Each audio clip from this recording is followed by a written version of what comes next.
Olá pessoal, estamos iniciando então mais um episódio do nosso Permanecer Cast. Hoje teremos aqui um episódio muito especial falando sobre depressão, será o nosso assunto. Hoje a nossa mesa está sendo composta aqui pelo nosso amigo Wendel, que é membro aqui da Igreja Batista Permanecer já há muitos anos, pai do Davi, esposo da Natália, um músico de excelência diante do Senhor, e ele mesmo vai falar sobre a formação dele. Por favor, Wendel.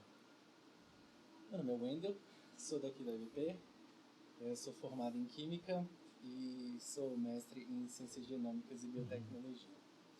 Estamos aqui hoje com o pastor Elias e o médico Luiz Paulo, para a gente conversar um pouco sobre depressão, tanto da via médica, de um olhar médico, quanto do livro do pastor Elias, Depressão, né? Vendo depressão superando através dos Salmos, que é esse livro aqui. Muito bom, a gente vai falar bastante desse livro, né? E me perdoe aí, eu acabei não me apresentando, né? Sou pastor Helder, sou pastor auxiliar aqui da Igreja Batista. Minha formação na área de tecnologia, mas principalmente nos últimos 20 anos tenho dedicado a minha vida à obra de Deus, às coisas de Deus, a pastorear, a trabalhar com a igreja e vamos sim tirar muitas dúvidas sobre esse assunto, sobre depressão. Como o Endel já praticamente apresentou os nossos convidados hoje aqui, eles que vão falar sobre o assunto, são os especialistas aqui sobre a área, né? Vão estar falando com a gente sobre a área. Eu quero falar aqui do currículo do médico Luiz Paulo, do Dr. Luiz Paulo, que está aqui com a gente hoje. Ele é graduado pela Universidade de Brasília, atuante desde a sua formação nos cenários de medicina de emergência e durante a sua graduação acompanhou a investigação e tratamento de doenças psiquiátricas graves em regime de internação hospitalar e em regime ambulatorial, ou seja, é um currículo que encaixa muito bem para aquilo que nós pretendemos conversar aqui hoje, nessa tarde. E o currículo do pastor Elias, por favor, Wendel? O pastor Elias ele é bacharel em Teologia pelo Seminário Batista Nacional, mestre em Filosofia pela UNB e mestre em Aconselhamento Bíblico pelo Centro Presbiteriano de Pós-Graduação Andrew Jumper, Seminário Presbiteriano de Brasília. Ele é professor de Grego e Filosofia do Seminário Presbiteriano de Brasília e professor de Grego na Sociedade de Estudos Bíblicos Internacionais, mais conhecidos como interdisciplinares, conhecido como CEBI. Muito bom, muito bom. Então já dá para perceber, né, a riqueza desse nosso episódio de hoje para tratar dessa situação. Embora seja um podcast da Igreja Batista Permanecer, o nosso Permanecer Cast, nós temos aqui hoje também a referência de um doutor para falar sobre esse assunto, que é um assunto clínico, né, da depressão. Nós vamos então estar conversando aqui.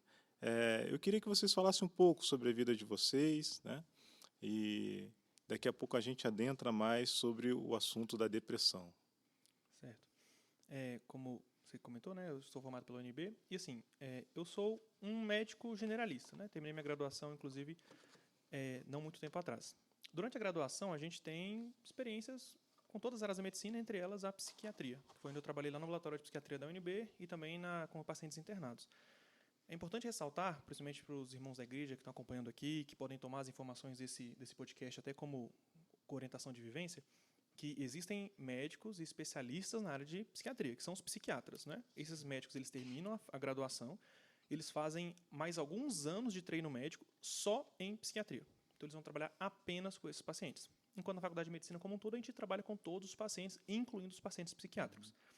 As informações que eu, inclusive, estudei para trazer aqui nessa nossa conversa são as informações que eu pude encontrar mais atualizadas da área médica, então os estudos que eu vou citar aqui, se a gente for chegar nesse mérito, mas é importante também saber que a medicina está em constante evolução e nós nos baseamos em estudos publicados em jornais revisados por parceiros, né?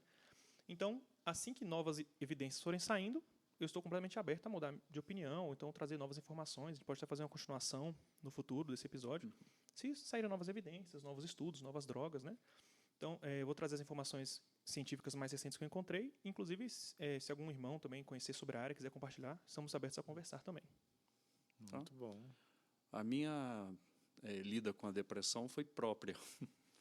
Durante anos eu tive depressão, então até a escrita do livro veio daí. Então, assim, a escrita do livro não tem uma visão de um médico, né? Depois a gente até pode escrever alguma coisa juntos, né? Porque é muito legal. Até no aconselhamento bíblico, é muito importante a presença do médico para dar a visão do corpo, né? Falar como o corpo funciona, a orientação para uma pessoa que a gente esteja cuidando na área pastoral. Então, o livro eu escrevi com a visão de um pastor que passou por depressão, né? Então, o livro, e tem um ineditismo nesse livro, que é o que eu uso dos Salmos. Apesar dos Salmos estarem recheados de pessoas que abrem o coração, que falam de angústia, de tristeza profunda, que é uma pessoa em depressão está assim, sem vontade de fazer aquilo que mais gosta, né? No caso deles, assim, a questão da adoração a Deus, tem até a dificuldade. Eu passei por isso, então aí esse livro, e quando eu passei por isso, eu sempre falava assim: ninguém me entende, né? Então você é igual Elias da Bíblia, né? Você vai lá para a caverna e você tenta ficar sozinho. No ambiente de festa você quer sair fora porque você não quer conversar, né? Então a reação é muito difícil, vontade de ficar em casa, né? Esse tipo de coisa eu passei, e quando eu passei por isso, quando eu tive assim sair dessa caverna, aí eu falei, eu vou fazer um trabalho nesse sentido. Aí foi quando eu fiz mestrado em aconselhamento bíblico, e eu aproveitei essa área. Eu falei, é muito pouco falado dentro dessa perspectiva bíblica, né? E aí eu falei, então eu vou fazer uma pesquisa nessa área usando os Salmos, né? Para o aconselhamento. Então, mais ou menos, eu queria dizer assim: eu te entendo, e a pessoa também que passa por isso fala a mesma coisa.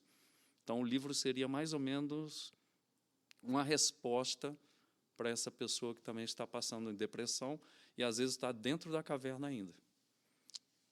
Excelente, excelente. Vamos fazer, então, a primeira pergunta para eles, Wendel. A primeira pergunta, né? E ressaltando também o Luiz Paulo, que, embora ele esteja aqui como representante médico, ele é um médico cristão, um homem de Deus, tem servido aqui na igreja também, tem sido bênção. A primeira pergunta que a gente já quer iniciar é assim: tem um certo preconceito em relação à depressão. A pessoa está com depressão. Um preconceito principalmente no meio cristão. A gente nota esse certo preconceito. Eu acho que difícil alguém que está hoje em casa nos assistindo que não ouviu alguém dizer assim: depressão é coisa do diabo. Você está procurando médico para quê? Ou então, eu estou em Cristo, não tenho crise, né? Isso, estou em Cristo, não tenho crise, né? Isso aí é seta maligna, né? Ou tem pecado, né? Você vai procurar Sim. médico, o médico vai Sim. encher a sua cabeça, né? O médico vai encher a sua cabeça. Isso aí é falta de oração. Isso é falta de compromisso com Deus. Isso aí é para você se... E daí vai, né? Os jargões evangélicos em cima dessa questão. E aí a pergunta mais direta, né? Crente pode ter depressão? Você quer falar? Acho que eu prefiro ver a posição do senhor primeiro. Crente pode ter depressão, sim. O exemplo maior que eu vejo na Bíblia, assim, é o profeta Elias, né? Então, eu acabei de citar que ele tem um momento de perseguição. Quem sabe da história, ele é perseguido por uma rainha que promete a cabeça dele a prêmio. E nessa experiência dele, ele se lança ali, se esconde para dentro de uma caverna e não quer sair dali. Aí Deus vai e tira ele da caverna, ele volta a fazer o que ele fazia. Então, a grande coisa ali, ele não quer sair dali, ele deseja a morte, tem assim uma profunda tristeza, não quer sair dali, e Deus é que tira o Elias dali, né? Então, e se você pegar, eu cito no livro dos Salmos, inúmeros salmistas que desejaram a morte, né? Via Deus longe.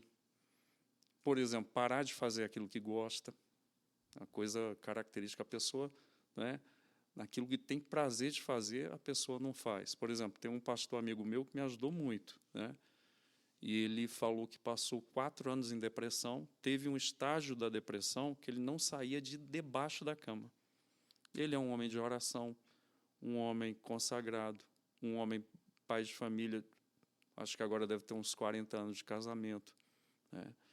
Mas ele entrou nesse estágio, como eu também entrei, né? Então, você vê que não é só uma experiência sua, né, de alguém que passou, mas a Bíblia relata sobre isso, né? Então, por exemplo, desculpa, o profeta Jeremias, ele chega a amaldiçoar o dia do seu nascimento, né? Então, homens de Deus, homens que andaram com Deus, a gente não sabe, Eliseu, diz na Bíblia que ele morreu de uma doença incurável. A Bíblia não relata sobre isso. Eu sempre gosto de perguntar, igual o Wendel falou, a questão também que a pessoa põe simploriamente para a questão da pessoa estar em pecado. O livro também fala que a gente já nasce no mundo caído, a gente está no mundo caído e nós somos pecadores, né? Então a tristeza permeia o nosso mundo também e as dificuldades. Mas, por exemplo, Eliseu, a doença incurável dele, né? Então, assim, foi fruto de que a Bíblia não diz. Então, a gente está sujeito a essas intempéries do mundo caído que a Bíblia fala. É interessante você falou isso, pastor, porque eu concordo completamente, né? Eu acho que essa ideia, inclusive, talvez a gente chegue no mérito mais adiante, mas essa ideia de tentar empurrar que a depressão era uma doença, eu também vejo como um esforço de desestigmatizar a situação simplesmente como uma tristeza ou uma frescura. Então, não, é doença sim, e a pessoa está doente, está passando. É mais como uma forma de também tentar fazer as pessoas entenderem que aquilo é sério. Fisiologicamente falando, a gente não tem nenhum teste propriamente dito que consiga diagnosticar depressão. Isso não existe. Sim. Mas quando você pega pessoas com depressão e compara ela com pessoas sadias, você consegue achar diferenças entre essas pessoas. Por exemplo, hipercortisolismo, cortisol, né, conhecido como o hormônio do estresse. Pessoas que são expostas cronicamente a cortisol acabam desenvolvendo problemas psiquiátricos, principalmente ansiedade ou depressão. Então, você pega pessoas depressivas, pelo menos 50% das pessoas que têm diagnóstico clínico de depressão têm o cortisol aumentado. Esse é um exemplo. Alterações do sono. Alterações do sono pelo qual a pessoa não tem controle, mas a pessoa acaba tendo um distúrbio do sono, o sono dela é mais superficializado e ela começa a ter insônia e acordar mais cedo, que traz bastante sofrimento à pessoa, mas que ela não tem nenhum controle sobre isso. Então, como assim uma frescura, sendo que afeta mesmo quando a pessoa está dormindo e ela tem um distúrbio completamente mudando isso. Ganho ou perda de peso, confabulações, que são também a pessoa começa a acreditar que ela é incompetente ou que ela não consegue, perda de energia. Ideação suicida, Ideação suicida, crise de ansiedade. Então, assim, existem coisas que são alterações fisiológicas daquele indivíduo que, de fato, ele está sofrendo e sobre as quais ele não tem controle consciente. O corpo dele está fazendo essas coisas com ele e ele está padecendo. Uma outra faceta disso é aproximadamente 1/3 das pessoas com depressão, principalmente se elas têm sintomas depressivos, mas não fechou o diagnóstico clínico ainda, elas podem ter um hipotireoidismo. Então, ela tem um estímulo menor dos hormônios tireoidianos, que estimula o metabolismo, que influencia tudo na nossa vida. Então, a pessoa literalmente tem um transtorno hormonal que afeta a capacidade dela de agir. Então, inclusive, isso gera sintomas depressivos. E antes que essa pessoa tenha sido diagnosticada, um irmão da igreja poderia dizer, não, você está com frescura, por que você não sai de casa, por que você não trabalha? E às vezes a pessoa está com um problema, inclusive hormonal, que isso é fácil, a gente mede mesmo no sangue, vê que está alterado, e você cuida e melhora. Assim falar, como anemia, distúrbios crônicos. Então, assim, várias coisas podem afetar o humor da pessoa, e se a pessoa tiver com o humor para baixo, de forma alguma é uma atitude amorosa e cristã você, a priori, julgá-la como preguiçosa, ou que está fazendo corpo mole. Ou que está em pecado. Então, assim, sem dúvida, cristão pode ter depressão. E, às vezes, antes de você fechar o diagnóstico de depressão, você descobre que ele tinha outro problema também, um problema já clássico, com exames que dá para a gente detectar, dá para a gente tratar, e que já seriam julgados a priori como também frescura ou pecado. Sim, eu estava lembrando aqui outro caso, por exemplo, o príncipe dos pregadores, Spurgeon. Quantas vezes ele não foi levado para o tabernáculo batista para pregar, porque ele estava em depressão, o pessoal ia carregar ele e levar para ele pregar. Porque ele estava em depressão. E não foi um episódio isolado. A vida toda dele, ele lutou contra a depressão. O príncipe dos pregadores. E o exemplo que o senhor tirou aí, né, do Elias, quem imaginaria Elias pedindo a morte, né? Sim. Elias, o profeta poderoso, né, pedindo a morte. Então a gente vê o quão danoso é a pessoa estar em depressão, né? Sim. É uma transformação ali dessa pessoa. Acho que esse exemplo é fortíssimo, né? Sim, E o mais legal de Elias é que depois, como o senhor mesmo citou, ele sai da caverna, né? sai. E Deus ainda usa ele de uma Sim. maneira muito tremenda, de uma maneira muito impactante, né? Sim, Eu acho que isso é uma mensagem fortíssima para quem hoje talvez esteja nos assistindo e está passando por esse deserto da depressão. sim, O deserto, ele tem um fim, ele pode Aham. acabar sim, e você pode voltar a fazer grandes coisas, né? Ter grandes conquistas. A vida continua após a depressão, né? Sim. Muito interessante isso. Voltando, né, à pergunta, em tempos de muita correria, em tempos de que cursos são vendidos para administração do seu tempo, porque você precisa, né, gerenciar o seu tempo, porque você tem que estar com ele todo preenchido. Em tempos crescentes, falando clinicamente, de tipos de síndrome possíveis, né, crescentes nas atualizações do DSM. Como que eu vou dosar, assim, como que eu vou saber se realmente é uma tristeza profunda, se é depressão ou se é uma síndrome de burnout, por exemplo? Uma falta de administrar meu tempo me leva a isso. Certo. O burnout não foi ainda integrado nos critérios diagnósticos, né, do Manual de Critérios Diagnósticos.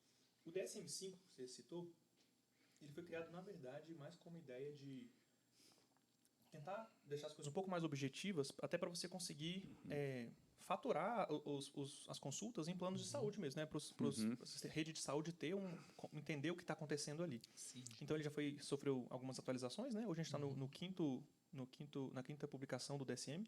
E aqui, eu tenho os critérios aqui. É bom os irmãos saberem, todos nós sabemos os critérios, porque, como a gente vai comentar um pouco depois, existe o hiperdiagnóstico que, inclusive, os critérios já são razoavelmente vagos, de certa forma, mas existe um diagnóstico realizado ainda superficial, acima dos critérios, que o pessoal nem segue os critérios propriamente ditos, já diagnostica. Então, vamos lá. O paciente tem que ter pelo menos 5 desses sintomas aqui. Humor deprimido.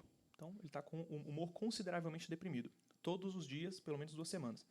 Ele perdeu o interesse ou o prazer. Isso é um sintoma que a gente chama de anedonia. As coisas que davam prazer não dão mais prazer. Eu gostava de ver televisão, agora nem quero. Eu só fico na minha cama. Eu gostava de sair com meus amigos, agora tem um mês que eu não saio com ninguém. Ele perde a capacidade de sentir prazer. Perda ou ganho de peso. Então, o paciente deprimido ele pode comer menos ou pode comer demais. Então, pelo menos 5% de variação de peso corporal. Insônia ou hipersônia. O paciente pode dormir pouco ou só ficar na cama. Dormir demais, não sair da cama. Agitação psicomotor ou algum problema cognitivo, diminuição da cognição. Cansaço excessivo, pode ser também. Sensação de que eu não valho nada, uma sensação de baixo valor próprio. Então, muita culpa, sensação de culpa também entra nesse critério. Problemas de concentração e pensamentos ou comportamentos suicidas. Ok, esses são os critérios que, pelo menos 5 desses. Ademais, ele tem que seguir todos esses aqui abaixo, que eu vou citar agora. Os sintomas têm que ter significância clínica. Então, não, eu estou sentindo tudo isso, mas eu trabalho, saio com a minha família, consigo funcionar perfeitamente na sociedade. Isso não é depressão, é tristeza. Chega na sua pergunta, né? Pode ser uma tristeza profunda, mas isso não mudou a sua rotina? Você tá funcionando bem na sociedade? Então, já não fecha o diagnóstico. Os episódios não podem ser atribuídos a uso de substância. Então, na verdade, o pessoal usa muita maconha, então fuma quase não, né? Não altera muito a cognição. Bebe demais, ou usa outras drogas, e aí fica rebaixado. Bom, se está relacionado ao uso de substância, não é o caso. Ou então, usava, parou de usar e agora está com um pouquinho de depressão, também não é o caso. Não pode ser melhor explicado por outra condição. Então, por exemplo, na verdade, ele tem um diagnóstico de esquizofrenia. Bom, se ele tem um diagnóstico de esquizofrenia, ele não fecha critério para depressão, porque um paciente esquizofrênico ele já vai ter sintomas negativos, vai se fechar, então a gente pode pensar dessa forma. Ou ele tem uma anemia e um hipotiroidismo. Bom, não fecha critério para depressão, porque ele tem uma justificativa fisiológica clara, que você vai tratar primeiro e depois ver. Não pode ter um histórico de episódio maníaco, porque aí, se ele tiver um episódio maníaco, a gente considera ele como um transtorno bipolar, né? Não é mais um transtorno depressivo. E não pode ser, como eu falei, melhor explicado por outra condição. Então, esses 4 aqui de baixo tem que ter, e dos outros, pelo menos 5. Certo? Então, a gente tem esses critérios. Então, você vai fazer uma entrevista clínica com o paciente, vai perguntar esses critérios, mas o paciente não conhece o DSM. Então, o paciente ele tem a sua visão subjetiva da sua experiência cotidiana, e aí você vai entrevistar ele. Você tá se sentindo deprimido? Tô. Tá, mas o que é isso para você? Ansiedade é a mesma coisa. Tá sentindo ansioso? Tô. O que você sente que é ansiedade? eu não consigo esperar a hora. Quando eu tenho que fazer uma coisa, eu tenho que ir lá fazer. Bom, isso não é ansiedade.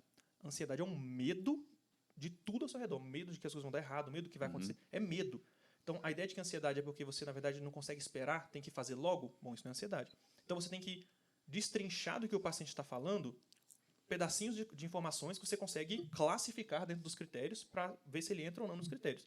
Então, você está cansado? Eu estou cansado. Tá, como é que é esse cansaço? Você não consegue levantar? Não, levanta, eu trabalho, eu fico um pouco cansado. Então, tudo isso é muito subjetivo. Você pega o que o paciente está te dando, você tenta encaixar aqui.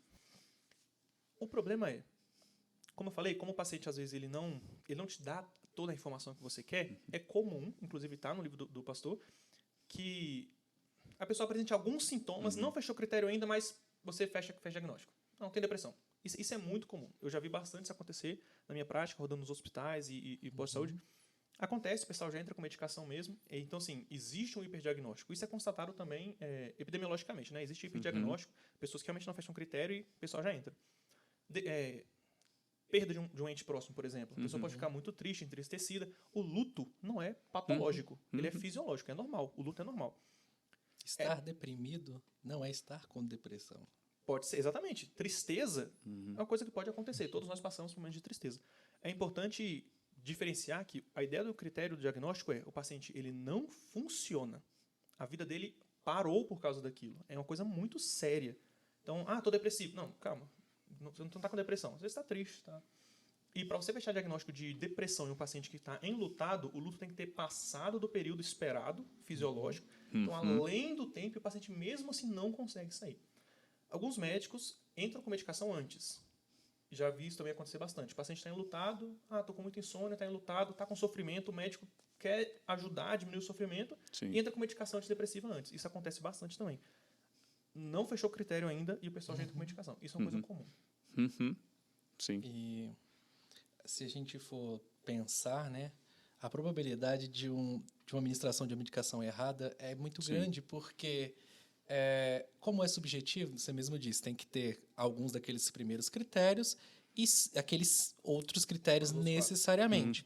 Então, como é que eu explicaria, por exemplo, 2 casos simples na sociedade? Comediantes, que são funcionais, né? Eles estão todo dia trabalhando, estão sorrindo, felizes, e de repente se matam. Ou, do mesmo jeito, pessoas extremamente ricas, né? Os 2 extremos. Pessoas que são funcionais, bilionários que trabalham aí, mas, enfim, chegam, né, ao extremo e a gente ouve como se fosse uma depressão, né? Então, se a gente for pegar desse ponto dessa subjetividade, a gente nem poderia estar falando de remédio, né? Porque é a próxima pergunta. Então, a gente percebe então, que é bem complexo. Né? Não é uma coisa muito simples. Né? Acho que é o primeiro ponto que a gente tem aí da complexidade e a seriedade dessa situação. Você abordou uma questão interessante sobre o luto, né? Sobre o luto. Nós participamos de um seminário aqui em Taguatinga, recentemente, com o Dr. Berg. Daniel Berg. Daniel Berg, né? Ele é da área de psiquiatria. E aí ele comentou algo interessante, né, sobre a questão de transtorno pós-traumático. Transtorno pós-traumático. As medicações do transtorno pós-traumático e coisas do tipo. E ele disse que havia uma discussão muito grande lá nos Estados Unidos, porque se deveria se medicar, em que momento que se deveria se medicar, porque é normal a pessoa ter uma reação após um trauma. Né? Só que, às vezes, quem está ao redor não consegue compreender isso, nem aceitar aquilo, e muitas das vezes entrava-se com a medicação e a pessoa passava a ser dependente daquela medicação. Né? E como ter essa sensibilidade, então, hein, doutor Luiz Paulo, né? Para a gente saber por que me trouxe isso à mente. Você falou que alguns médicos já entram com a medicação da tristeza após o luto, antes de um período determinado que foi acordado que já era um período suficiente para o luto. Né? Você lembra mais ou menos qual seria esse período do luto, ou para um transtorno pós, uma tristeza depois de um trauma? Até 12 meses. Até 12 meses? Geralmente eu esperava até 12 meses de luto. Alguns dizem 6 meses, mas até 12 meses é esperado que você fique ainda rebaixado e com problemas de funcionamento depois de um trauma grande, né, para o luto. A sensibilidade para entrar com medicação é uma coisa um pouco complexa. Se você já tem uma formação na área, você tende a aderir à escola a qual você foi formado. Então, escolas que são mais conservadoras geralmente formam médicos mais conservadores que seguem mais critérios. Escolas mais liberais formam médicos mais liberais que fazem mais ou menos o que querem, que não é ideal, né? A medicina, geralmente, quanto mais padronizado, melhor, porque você consegue ter mais controle. E seguir o método científico. Seguir o método científico, exatamente. Seguir o método científico. Infelizmente, como o médico... Felizmente e infelizmente, como o médico tem bastante autonomia, fica ao cargo do médico. Mas é importante também pensar que o paciente, quando procura atenção médica, ele procura alívio de sofrimento. Ele procura alívio de sofrimento. E é muito difícil você virar para um paciente que está relatando extenso sofrimento e dizer é normal, volta para casa. Esse é difícil, é muito difícil. Então, o paciente está sofrendo, ele chora na sua consulta, ele se abre, ele realmente mostra intenso sofrimento. E você quase se sente influenciado a intervir. Então, de qualquer forma que você puder intervir, você pensa em fazer isso. Idealmente, você vai, nessas situações, você deveria recorrer à rede de apoio. Então, você associa a família no tratamento, chama os familiares, a fé da pessoa. Isso é uma coisa comprovadamente que funciona. Você tenta aliar a pessoa a uma comunidade de fé. Se ela tem uma comunidade de fé, você fala para ela se aproximar dessa comunidade de fé, qualquer fé que seja, é o recomendado. Porque, inclusive, por exemplo, nesse sentido aí, no estado depressional, a pessoa perde aquilo que é a vida, que é a esperança. Né? Sem dúvida.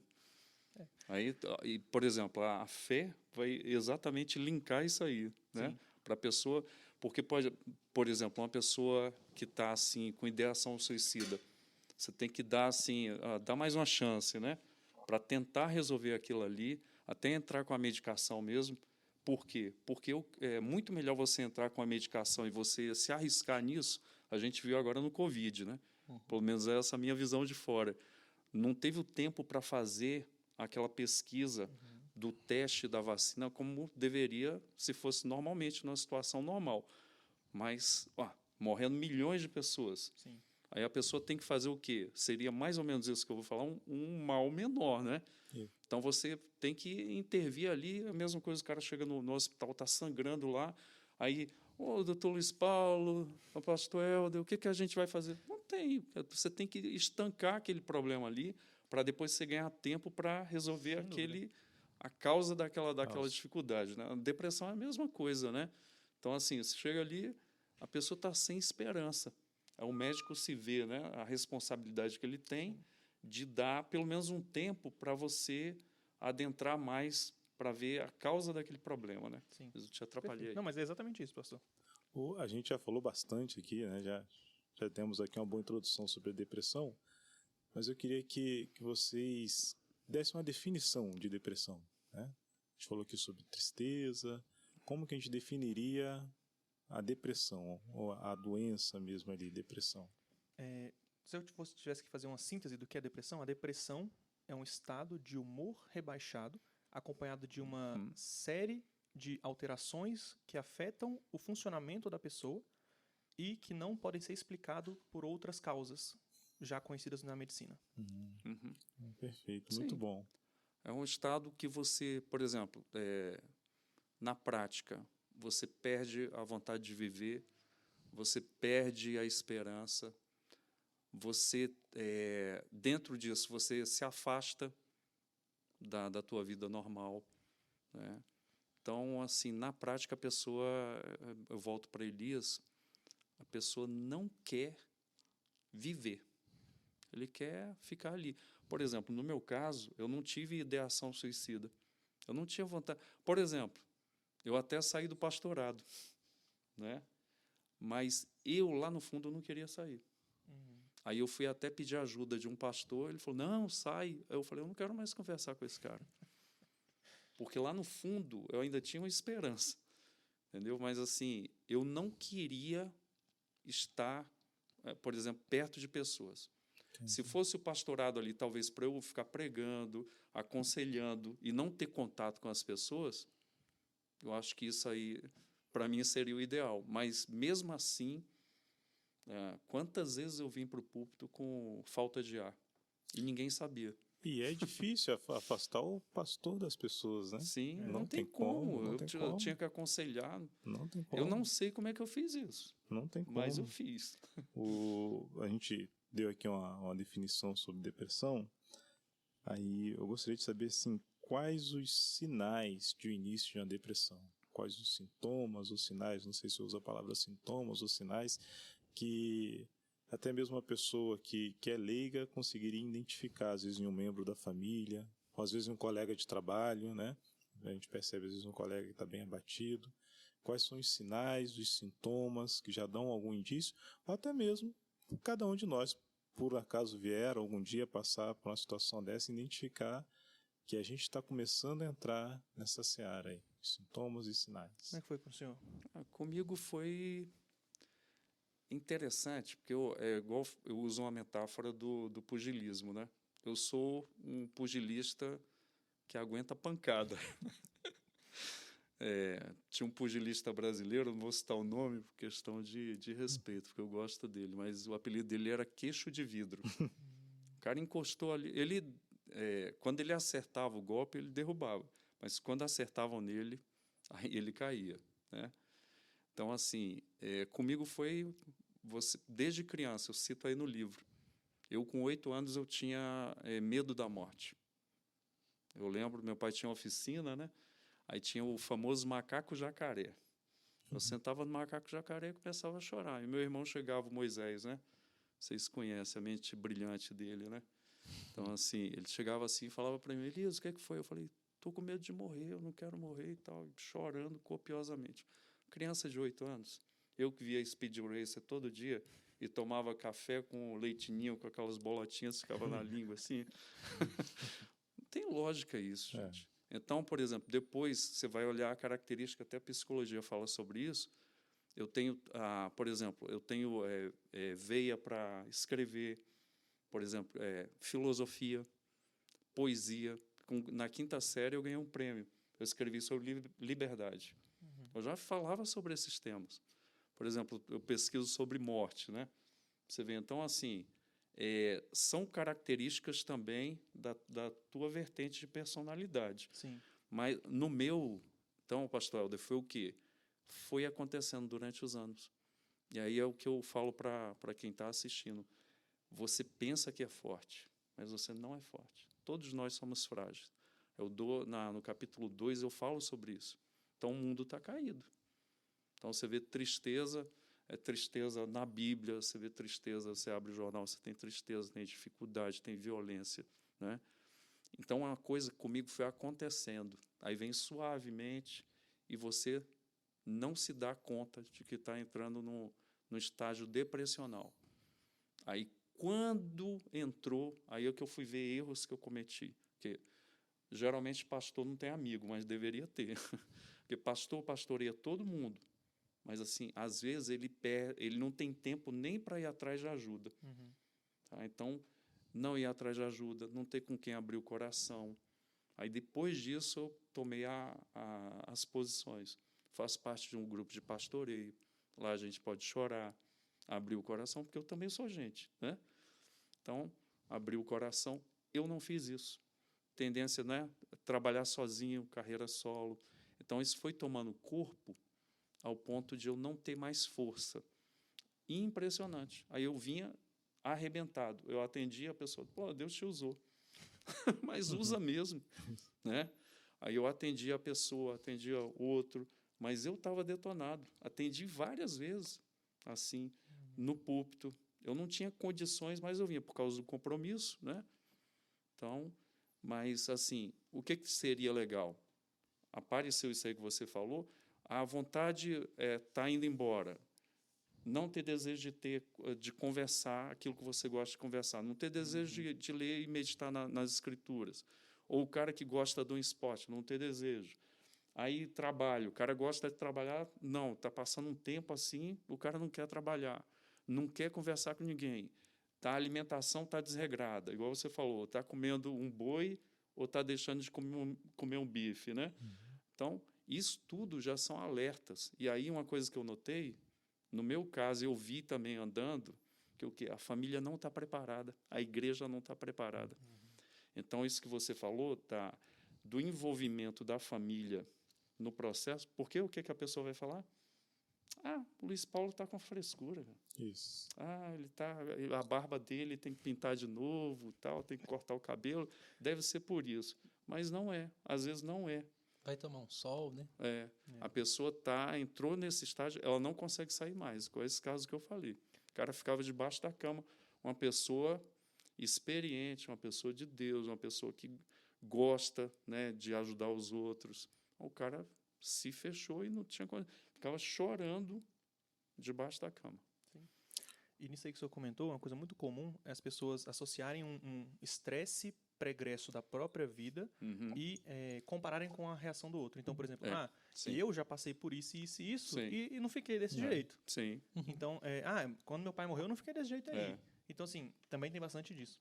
Uma outra coisa que o senhor falou, que eu achei muito interessante, o senhor falou daquela dualidade, né, de querer sair do pastorado, mas não querer sair do pastorado. Essa é uma dualidade muito relevante e, inclusive, se apresenta no comportamento suicida. Porque quando a pessoa ela tenta cometer suicídio, uma parte dela quer terminar o sofrimento, mas uma parte dela quer viver. Então, as pessoas também falam, né? Se quisesse se matar, tinha conseguido. Se for, por que não pulou do 10º andar? Por que em vez de pular do 4º? Por que não afundou a faca mais fundo? Assim, de uma grosseria e falta de amor absurda. Sim. Mas a pessoa também não entende que o paciente suicida, ele é um paciente que tem uma dualidade enorme. Ele quer terminar o sofrimento com a morte, mas ele também não quer morrer. Ele tem medo da morte, ele tem medo. Ninguém quer especialista em se matar. Então, isso é uma coisa muito comum também. Então, existe essa dualidade em todas essas pessoas. Ela de um lado deseja, do outro lado não deseja. Inclusive, tem até relatos de peritos, né? Enfim, médicos legistas que analisam casos de pessoas que se suicidam e, na grande maioria, tem sinais de desistência. Então, nos que conseguem, né? Tem sinal de desistência. Sim. O pastor Elias, ele citou aqui de alguns eventos, algumas memórias dele, assim, que já desde criança ele já vê que já era um traço, vamos supor assim, de uma possibilidade maior de chegar nessa situação. Há diagnóstico infantil para depressão? Existe diagnóstico infantil para depressão e geralmente ele se apresenta de forma um tanto quanto diferente. A criança ela pode ficar mais irritada do que deprimida, então geralmente vê-se mais por esse lado, e ela pode ficar mais agitada do que rebaixada. Isso também é possível. Então, na adolescência e na infância é possível ter sinais de depressão. Até porque, como o pastor falou, algumas pessoas elas são mais melancólicas por natureza de personalidade. Isso, inclusive, às vezes as deixam mais fragilizadas para um diagnóstico de depressão. Inclusive, por isso que depressão é um pouco mais prevalente em mulheres do que em homens. Porque o estado mais emocional, inclusive a veia artística, a veia poética, que também são características de uma personalidade mais aberta, mais artística, também são predisponentes que podem aumentar a chance do paciente ter depressão. Então, tudo isso se relaciona. Então, na criança, isso pode começar cedo mesmo. Também pode começar cedo.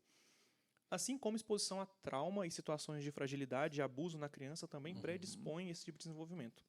Agora, especificamente na psiquiatria infantil, aí eu tenho pouca experiência. Eu lidei mais com adolescentes, lá nos ambulatórios de pediatria do HUB, com adolescentes. Com a criança em si, eu nunca de fato tratei, então acaba que eu não posso falar com tanta propriedade.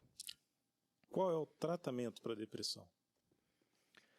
Preconizado hoje, nós temos tratamento com terapia cognitivo-comportamental e tratamento medicamentoso. Pode repetir? A terapia cognitivo-comportamental.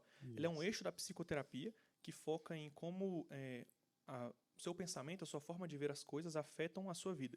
Então, ela vai tratar, por exemplo, um paciente que tem fobia de aranha e vai participar de um processo de terapia cognitivo-comportamental para lidar com essa fobia de aranha. Uma das coisas que o terapeuta pode fazer é lentamente colocar a foto de uma aranha no computador. Vamos olhar aqui para a foto da aranha. Se não consegue botar a foto da aranha, coloca o desenho de uma aranha. E aí vai progredindo. Aí depois, vamos lá no insetário onde tem as aranhas, os aracnídeos, vamos olhar lá de fora. Aí a pessoa fica lá de fora olhando. Será que na semana que vem a gente consegue entrar? Aí a pessoa vai lá e depois entra.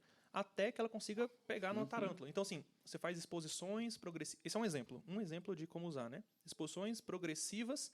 E a gente percebe que, na verdade, não é que a pessoa perde o medo. a pessoa ela ganha coragem, ela ganha competência e capacidade de lidar com isso. Então, essa é uma das formas que a terapia cognitivo-comportamental trabalha. Então, você leva esse paciente depressivo para uma terapia cognitiva para ele também conversar e lidar com essas coisas. E o tratamento medicamentoso. E aí, a gente tem certeza que a gente vai discutir sobre isso. O tratamento medicamentoso para a depressão, ele começou lá em 1950 com as drogas que eram os inibidores da MAO. A MAO é uma enzima na nossa cabeça, que é no nosso corpo chamada monoaminooxidase. As monoaminas são, por exemplo, noradrenalina, a serotonina e a dopamina. O que essas três coisas são? Vamos fazer um resuminho rapidão aqui de como é que funciona o nosso cérebro. O nosso cérebro é um conjunto de neurônios. Esses neurônios se comunicam com os outros. Como eles se comunicam com os outros? Quando eles estão bem próximos uns dos outros, esse aqui secreta monoaminas nessa fenda entre os dois, que a gente chama de fenda sináptica. Esse aqui recebe essas informações, essas substâncias secretadas e desencadeia um impulso elétrico que leva a informação adiante. É assim que o nosso cérebro funciona. São muitos neurônios fazendo isso milhões de vezes por milésimo de segundo. Foi-se notado que, quando você dava drogas que inibiam a monoaminoxidase sendo essa enzima que quebra esses componentes que ficam aqui, ela quebra essas substâncias. Quando você inibe essa enzima, essas substâncias ficam mais prevalentes na fenda sináptica. Alguns pacientes apresentavam alguma melhora sintomática. Então, quando isso foi descoberto, aí nós começamos a pensar que poderia ser tratado medicamentosamente a depressão. O problema dos inibidores da MAO é que ele pode causar crise hipertensiva quando você come tiramina. Tiramina está presente em queijo, em vinho. Então é uma coisa meio complexa. E tem outros efeitos adversos. Crise hipertensiva. Se você fosse falar assim, de uma maneira mais popular, mais para o povão entender. A pressão estoura. Pressão alta, altíssima. Porque ela aumenta muito a noradrenalina. A noradrenalina é o que aumenta muito sua pressão. Contrai seus vasos, aumenta a pressão sanguínea, e aí pode ter um AVC, a pessoa pode ter vários sintomas, lesão de órgão-alvo, lesão nos olhos, nos rins. Então a gente parou de usar os inibidores da MAO, em sua grande maioria, e começamos a usar outras medicações. Mas a função dessas medicações é a mesma. Ela vai lá nessa regiãozinha entre os neurônios e aumenta a quantidade de substâncias comunicativas que tem dentro lá. Geralmente a dopamina e a serotonina são os dois principais. Certo. Tendo essa visão de que alguns pacientes apresentam alguma melhora com o uso dessas medicações, eu trouxe um artigo até eu estava vendo ontem para a gente conversar aqui, que ele é uma meta-análise que pega vários artigos, vários trials de medicação. Então, são estudos que pegam a medicação e comparam ela com o placebo, por exemplo. Sendo a medicação o agente ativo e o placebo um agente que não é ativo. Ou então não é ativo para aquela coisa que nós estamos planejando. É um artigo de revisão. Isso. Esse aqui pegou vários, fez uma meta-análise, né, com todos os outros artigos. Então, os pacientes não sabem qual remédio que eles estão tomando, mas eles são diagnosticados com depressão. Sim. Então, nós pegamos 1.000 pessoas que têm diagnóstico, pegamos 500 dessas pessoas e tratamos com o remédio que nós acreditamos que vai funcionar, pegamos 500 dessas pessoas e tratamos com um placebo, que é um outro medicamento que não vai funcionar. Não informamos, idealmente, você não informa nem o examinador, nem a pessoa que está dando o remédio sabe qual remédio que ela está dando, que a gente chama de duplo cego, né? É cego pro lado de lá, cego pro lado de cá. Nem o paciente sabe o que ele está tomando, o paciente acha que está tomando remédio, o paciente acha que está tomando um remédio que funciona. O examinador também não sabe. E depois a gente compara os resultados. Esse artigo aqui, ele usou a escala de Hamilton, que é uma escala que vai pegar aqueles sintomas que eu trouxe para vocês e vai graduar quantos pontos a pessoa marca nela. Então, vai graduar depressão do humor, sentimento de culpa, desejo de morte, insônia, alteração na capacidade de trabalho, cognição, ansiedade, libido. Então, você vai entrevistar o paciente e vai marcar quantos pontos lá ele marca em cada um desses. Isso antes de tomar a medicação. Então, beleza, todo mundo fez o teste, a gente tem a pontuação de todo mundo pré-medicação. As pessoas começam a tomar a medicação e depois de uma certa quantidade de tempo você vê o desfecho. Entrevista novamente essas pessoas. E aí, como é que tá? Refaz o questionário com ela. Quantas pessoas esse questionário diminuiu nos dois grupos? E assim a gente consegue descobrir o que foi que funcionou de fato da medicação e o que na verdade foi feito placebo. O fato de você achar que está tomando remédio geralmente te ajuda. Isso não é porque, na verdade, você mente e fala que está melhor. Não, isso geralmente te ajuda. O placebo, de fato, funciona. Entra naquela questão da fé, né? Também. Existem até alterações fisiológicas nisso. É legal, pode falar. Assim, para quem está vendo o podcast, muitas vezes mais leigo, inicialmente o que o Luiz Paulo está querendo dizer é assim, o nosso cérebro ele precisa que a concentração desses hormônios, dessas substâncias, vamos dizer assim, estejam no nível base correto. Quando você tem a depressão, teoricamente aí, a gente teria estaria desregulado a quantidade de cada uma. Tomando remédio, teoricamente, você normalizaria isso, né? Só que, pelo que ele está falando, uma pequena parte funciona, né? Isso.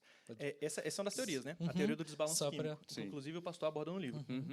Então, assim, nessa meta-análise, estudando todos esses estudos, foi descoberto que a conclusão final do pessoal que fez o estudo existe uma provável melhora com o uso de medicações. Essas medicações aqui, especificamente, foram as inibidores seletivos de recaptação de serotonina.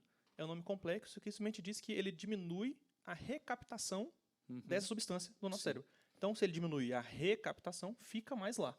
Essa é a ideia.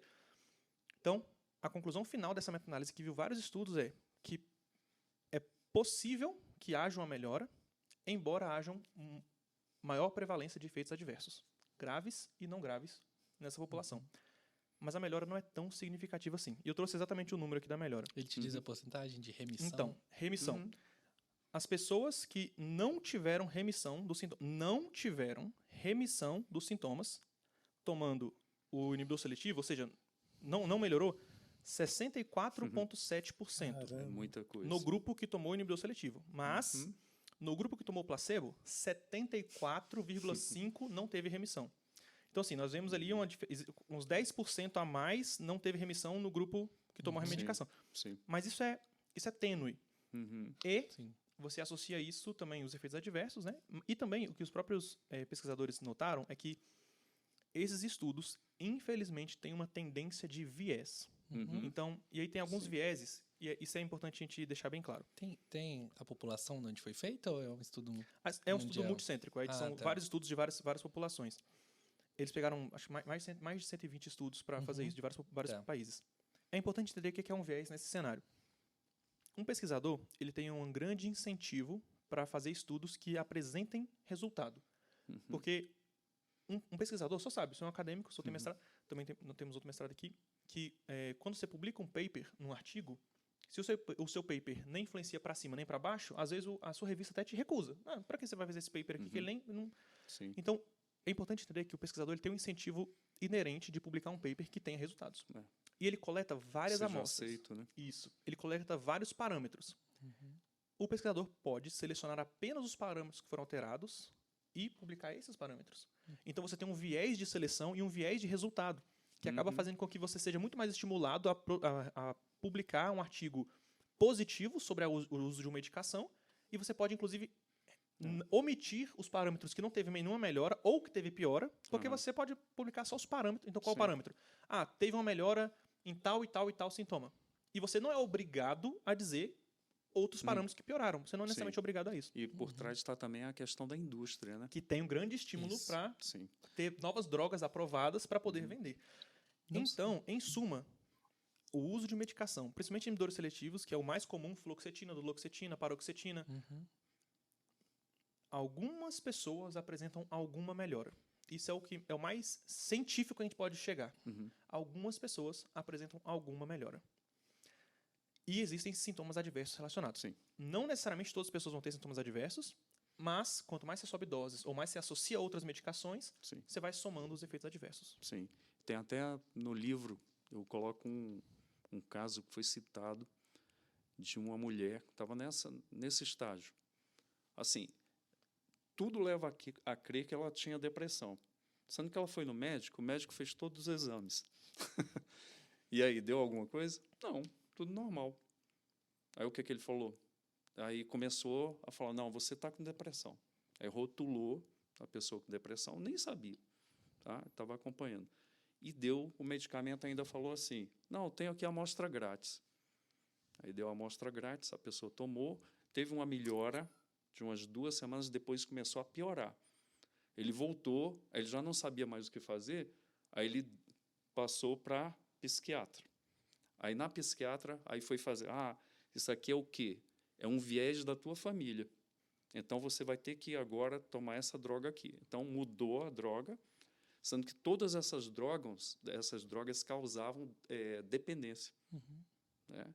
Então ela foi tomando, teve 1 semana ou 2 de melhora, depois voltou tudo de novo. Ela passou 5 anos tratando ela já não aguentava mais, porque ela já estava piorando. E detalhe, efeitos colaterais, ela já estava com diabetes, ela estava com dores no corpo muito grandes, dor de cabeça, assim, enxaquecas terríveis e outras coisas que eu não lembro direito. Mas, assim, aí o que aconteceu? Ela começou a entrar no processo de aquilo que você falou da questão da terapia, o acompanhamento.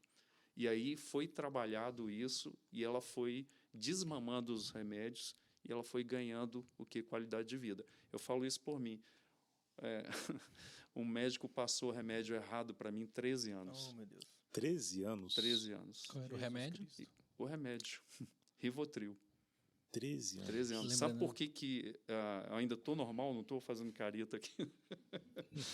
Por quê? Porque a dosagem era muito baixa. Por exemplo, minha cunhada, ela é neuropediatra. Ela falou, a dosagem que você 6 está meses. tomando é muito pouquinho.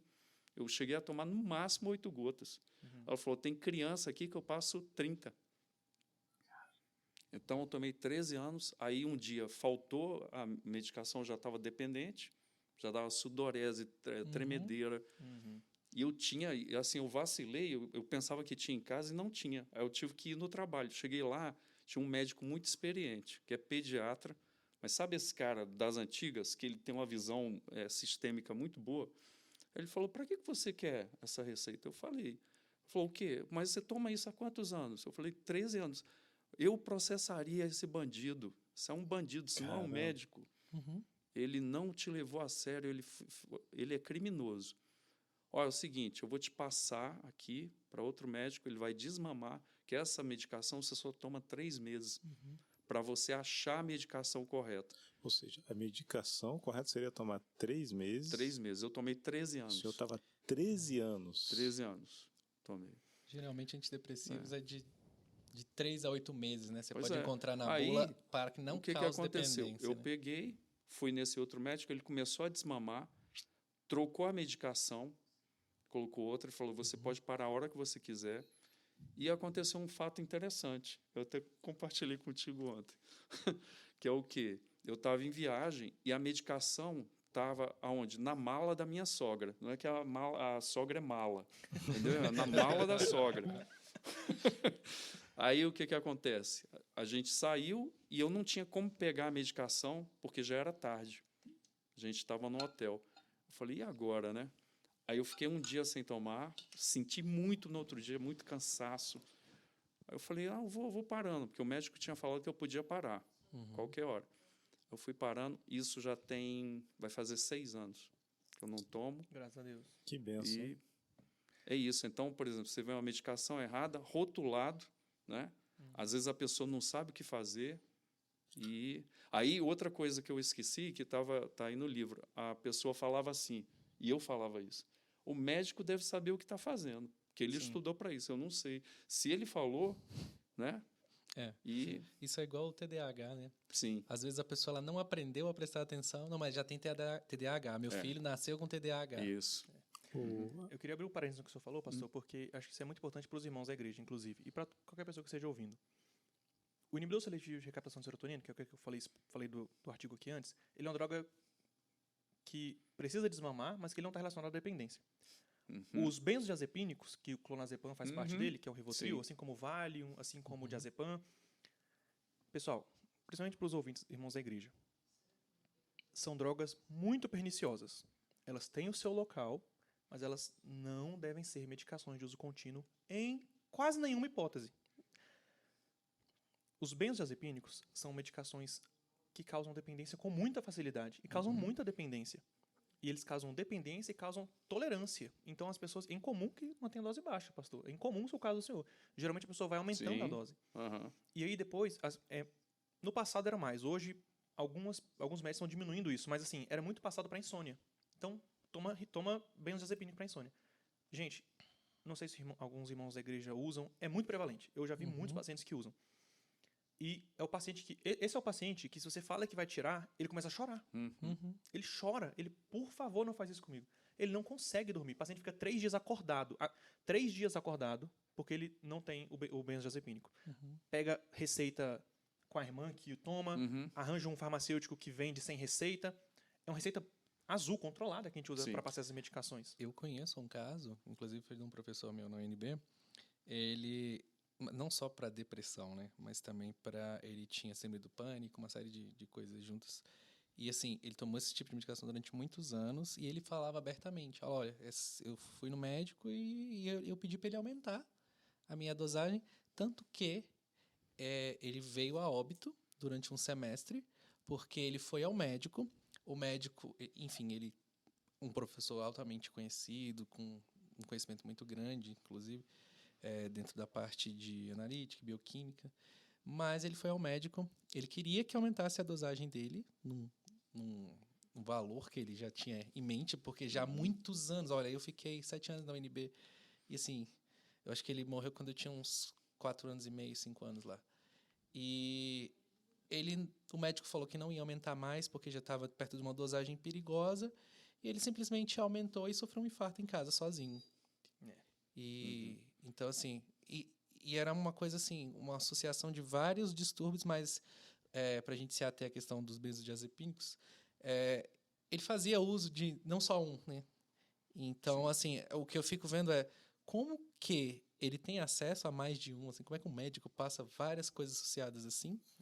E segundo, durante muitos anos, eu conhecia durante 5 anos, ele já tomava, já era problemático, de certa forma, Sim. há muito tempo. Sim. Então, assim, isso denota o perigo que esse tipo de medicação pode fazer, né? E, assim, é muito triste. Eu acho que todo mundo já viu aquele tipo de pessoa que está conversando e parece que ele é especialista em tarja preta, né? Sim. Você fala, não, mas esse aqui, não, a fluoxetina, não sei o quê. A pessoa sabe tudo, né? Sobre. Então, Isso que eu ia falar. Isso é fruto de... Dentro disso que você falou, assim, a pessoa fala e fala brincando, como que se virou uma piada, como que é algo engraçado, como que assim, não, todo mundo toma isso mesmo. Aqui, ó, hoje eu tô assim porque hoje eu não tomei meu Rivotril, né? Nossa, ainda não tomei meu diazepam, então não fala comigo ainda não, que ainda não tomei meu diazepam. Ou então, nas redes sociais, fazendo paródias, brincadeiras, né, assim, com filhos. Quando você me pergunta como que eu aturo 2 crianças dentro dessa casa e mais marido, e na maioria das vezes são as mulheres que fazem esse tipo de vídeo, né? A gente não sabe se realmente ela está tomando aquele medicamento. É simples, meu filho. Rivotril, diazepam todo dia, uma dose única, básica, e assim eu não piro, assim eu não fico louca. Então virou praticamente uma brincadeira para essas pessoas brincando com substâncias tão sérias, né? Sérias. E que não consegue abandonar com facilidade. Sim. E não só, agora só mais um adendo, não apenas os benzodiazepínicos. Já falar em Zolpidem? Sim. Muito conhecido. O Zolpidem, ele é um análogo benzodiazepínico. Ele é semelhante, não é a mesma coisa. Em tese, não causa a mesma dependência do que ele é um agonista do receptor benzodiazepínico, né? Então ele atua, é como se o benzodiazepínico fosse a chave da fechadura. O Zolpidem, ele chega de lado assim na fechadura e mexe lá e acaba abrindo a porta também. O Zolpidem é muito utilizado, ele é um indutor do sono. Então a pessoa também usa para dormir, geralmente. O pessoal faz muito abuso de Zolpidem. Novamente, se tem algum irmão na igreja que usa Zolpidem, irmão, ninguém está te julgando. Às vezes, se o seu médico passou, não é um problema. A medicação está lá para a gente usar mesmo. Tem sua aplicação em alguns cenários específicos. Por favor, não use mais que 10 miligramas. Você não vai ter um efeito maior. Acima de 10 miligramas, você vai estar só acumulando efeito adverso. Não vai melhorar o seu sono. Se tomou, não resista ao sono. Não se resiste ao sono do Zolpidem, porque senão você vai ter alucinação. Inclusive, o pessoal usa como droga recreativa, né? Toma vários Zolpidens, segura para não dormir, segura. Quando você para, você começa a alucinar, começa a ter uma alteração de consciência. Então, o Zolpidem e os benzodiazepínicos são muito usados para o sono. Os benzodiazepínicos causam uma dependência cruel, é de difícil desmame. É possível desmamar, é possível. Inclusive, se você toma, procura acompanhamento, tente sair. Por quê? No longo prazo, além de fazer muito mal, assim, a chance de dar um problema grave é grande. E são drogas de abuso. Eventualmente viram drogas de abuso, é muito grave. E existem outras formas de você melhorar o seu sono. Inclusive com medicação. Suplementação de magnésio, pode tentar usar melatonina, higiene do sono, atividade física. Tem muitas coisas que a gente pode fazer. Largar o telefone 4 horas Exato, antes de diminuir dormir. luz azul. Muitas coisas. Dá pra você ser acolhido de outras formas. Porque eu sei que é desesperador não dormir. Isso é desesperador. E o pessoal realmente desespera.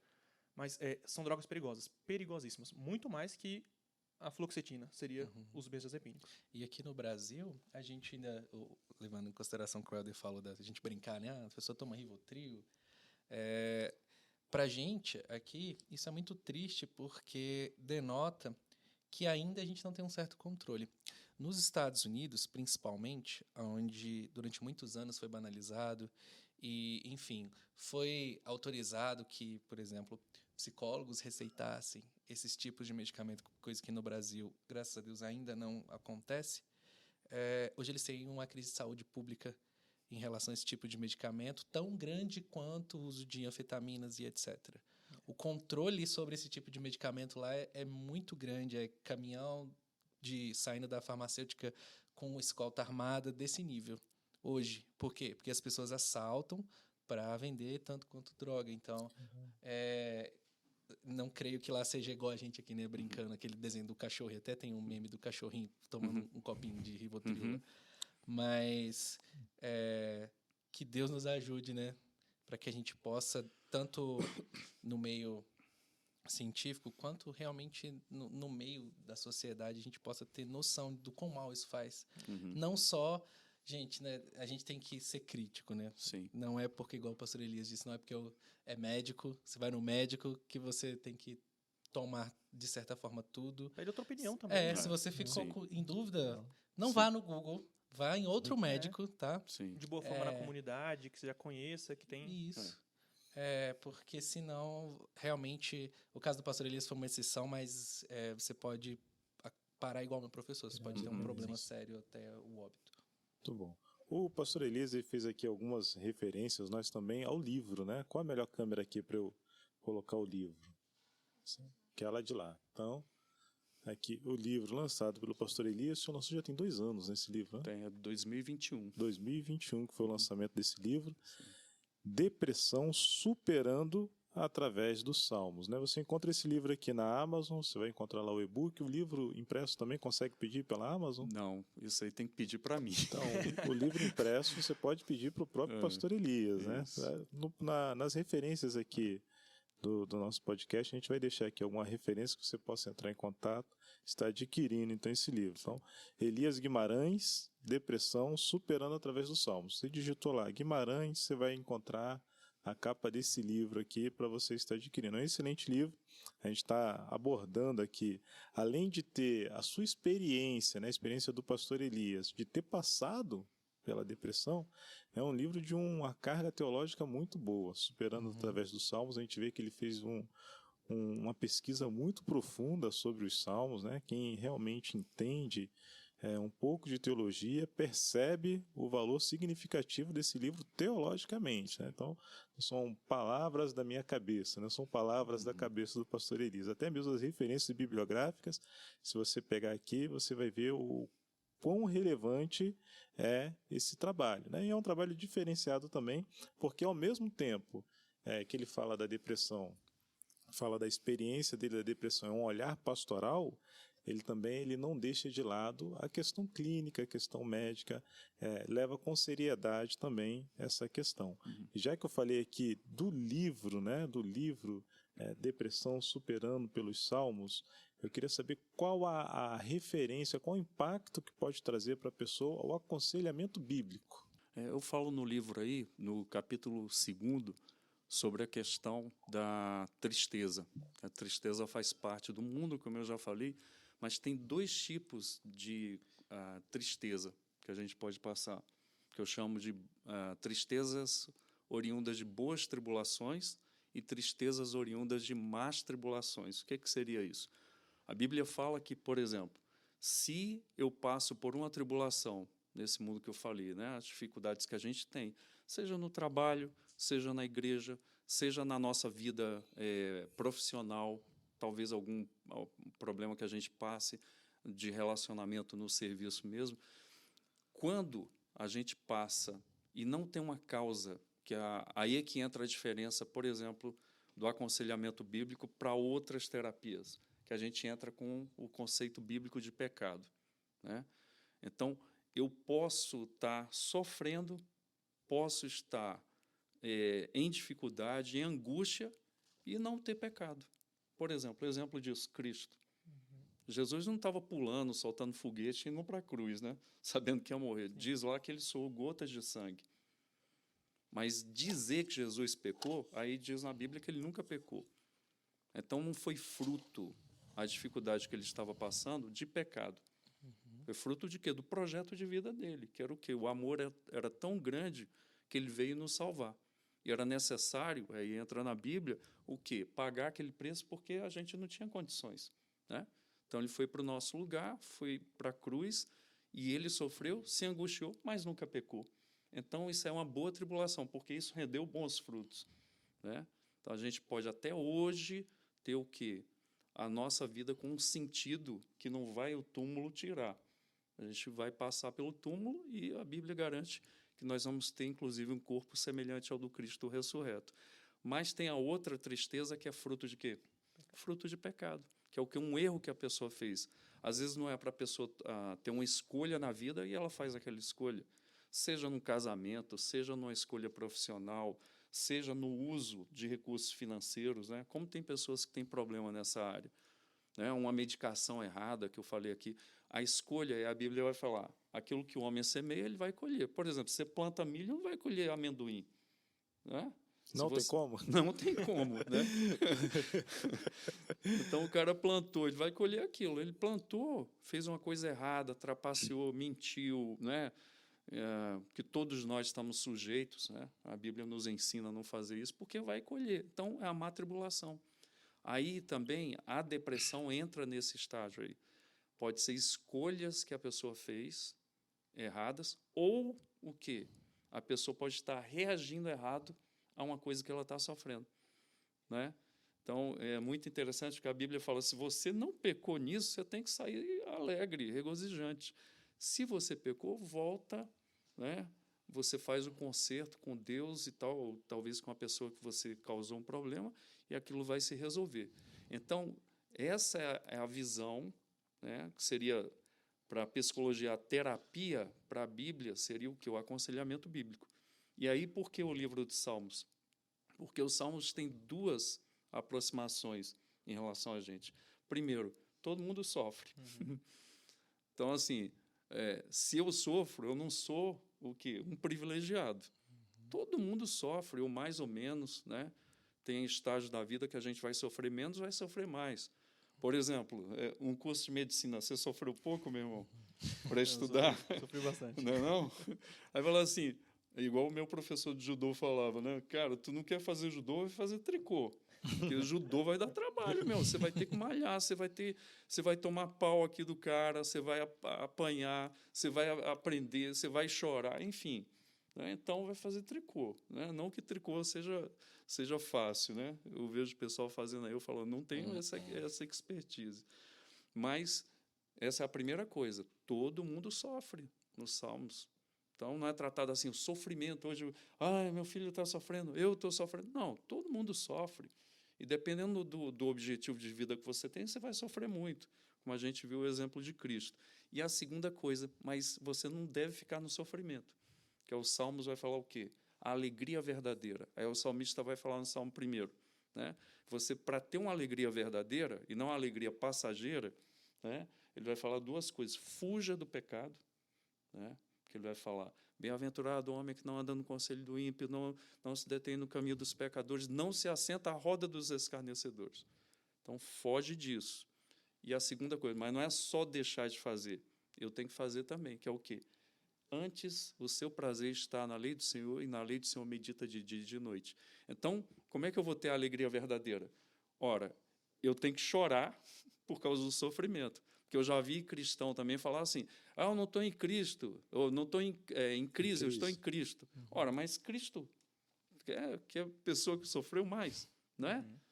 E não negou o sofrimento, porque tem gente que a teologia da prosperidade também fala sobre isso. Que o quê? Eu não tenho sofrimento, e a pessoa vai, e na depressão nós vimos aqui. Você não pede ajuda, ela vai aumentando.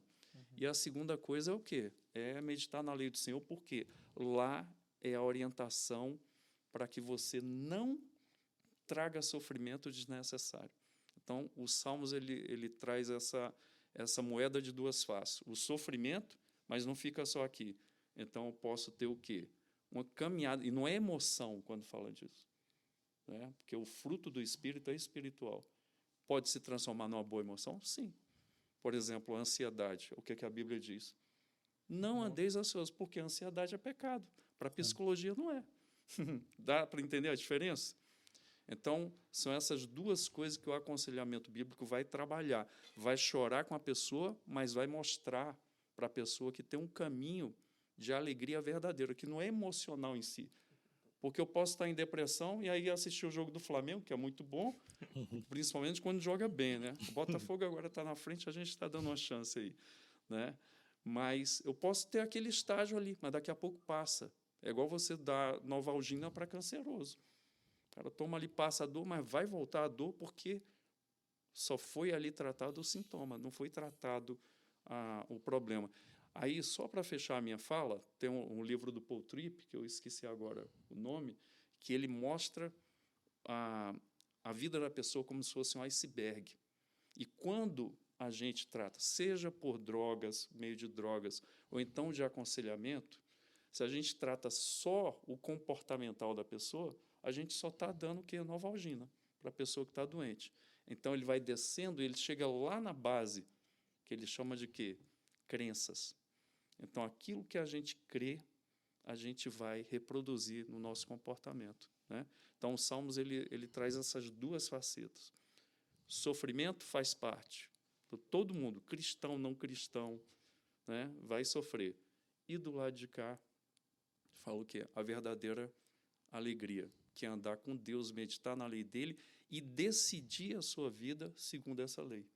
Então, por isso que a gente lê a Bíblia. Já viu o pastor Helder falando assim, leia a Bíblia, né? Medite, pense. Ou seja, vai tomar uma decisão, vê o que a Bíblia diz, né? Por quê? Porque exatamente medito na lei do Senhor dia e noite. Para quê? Para tomar as decisões do dia a dia.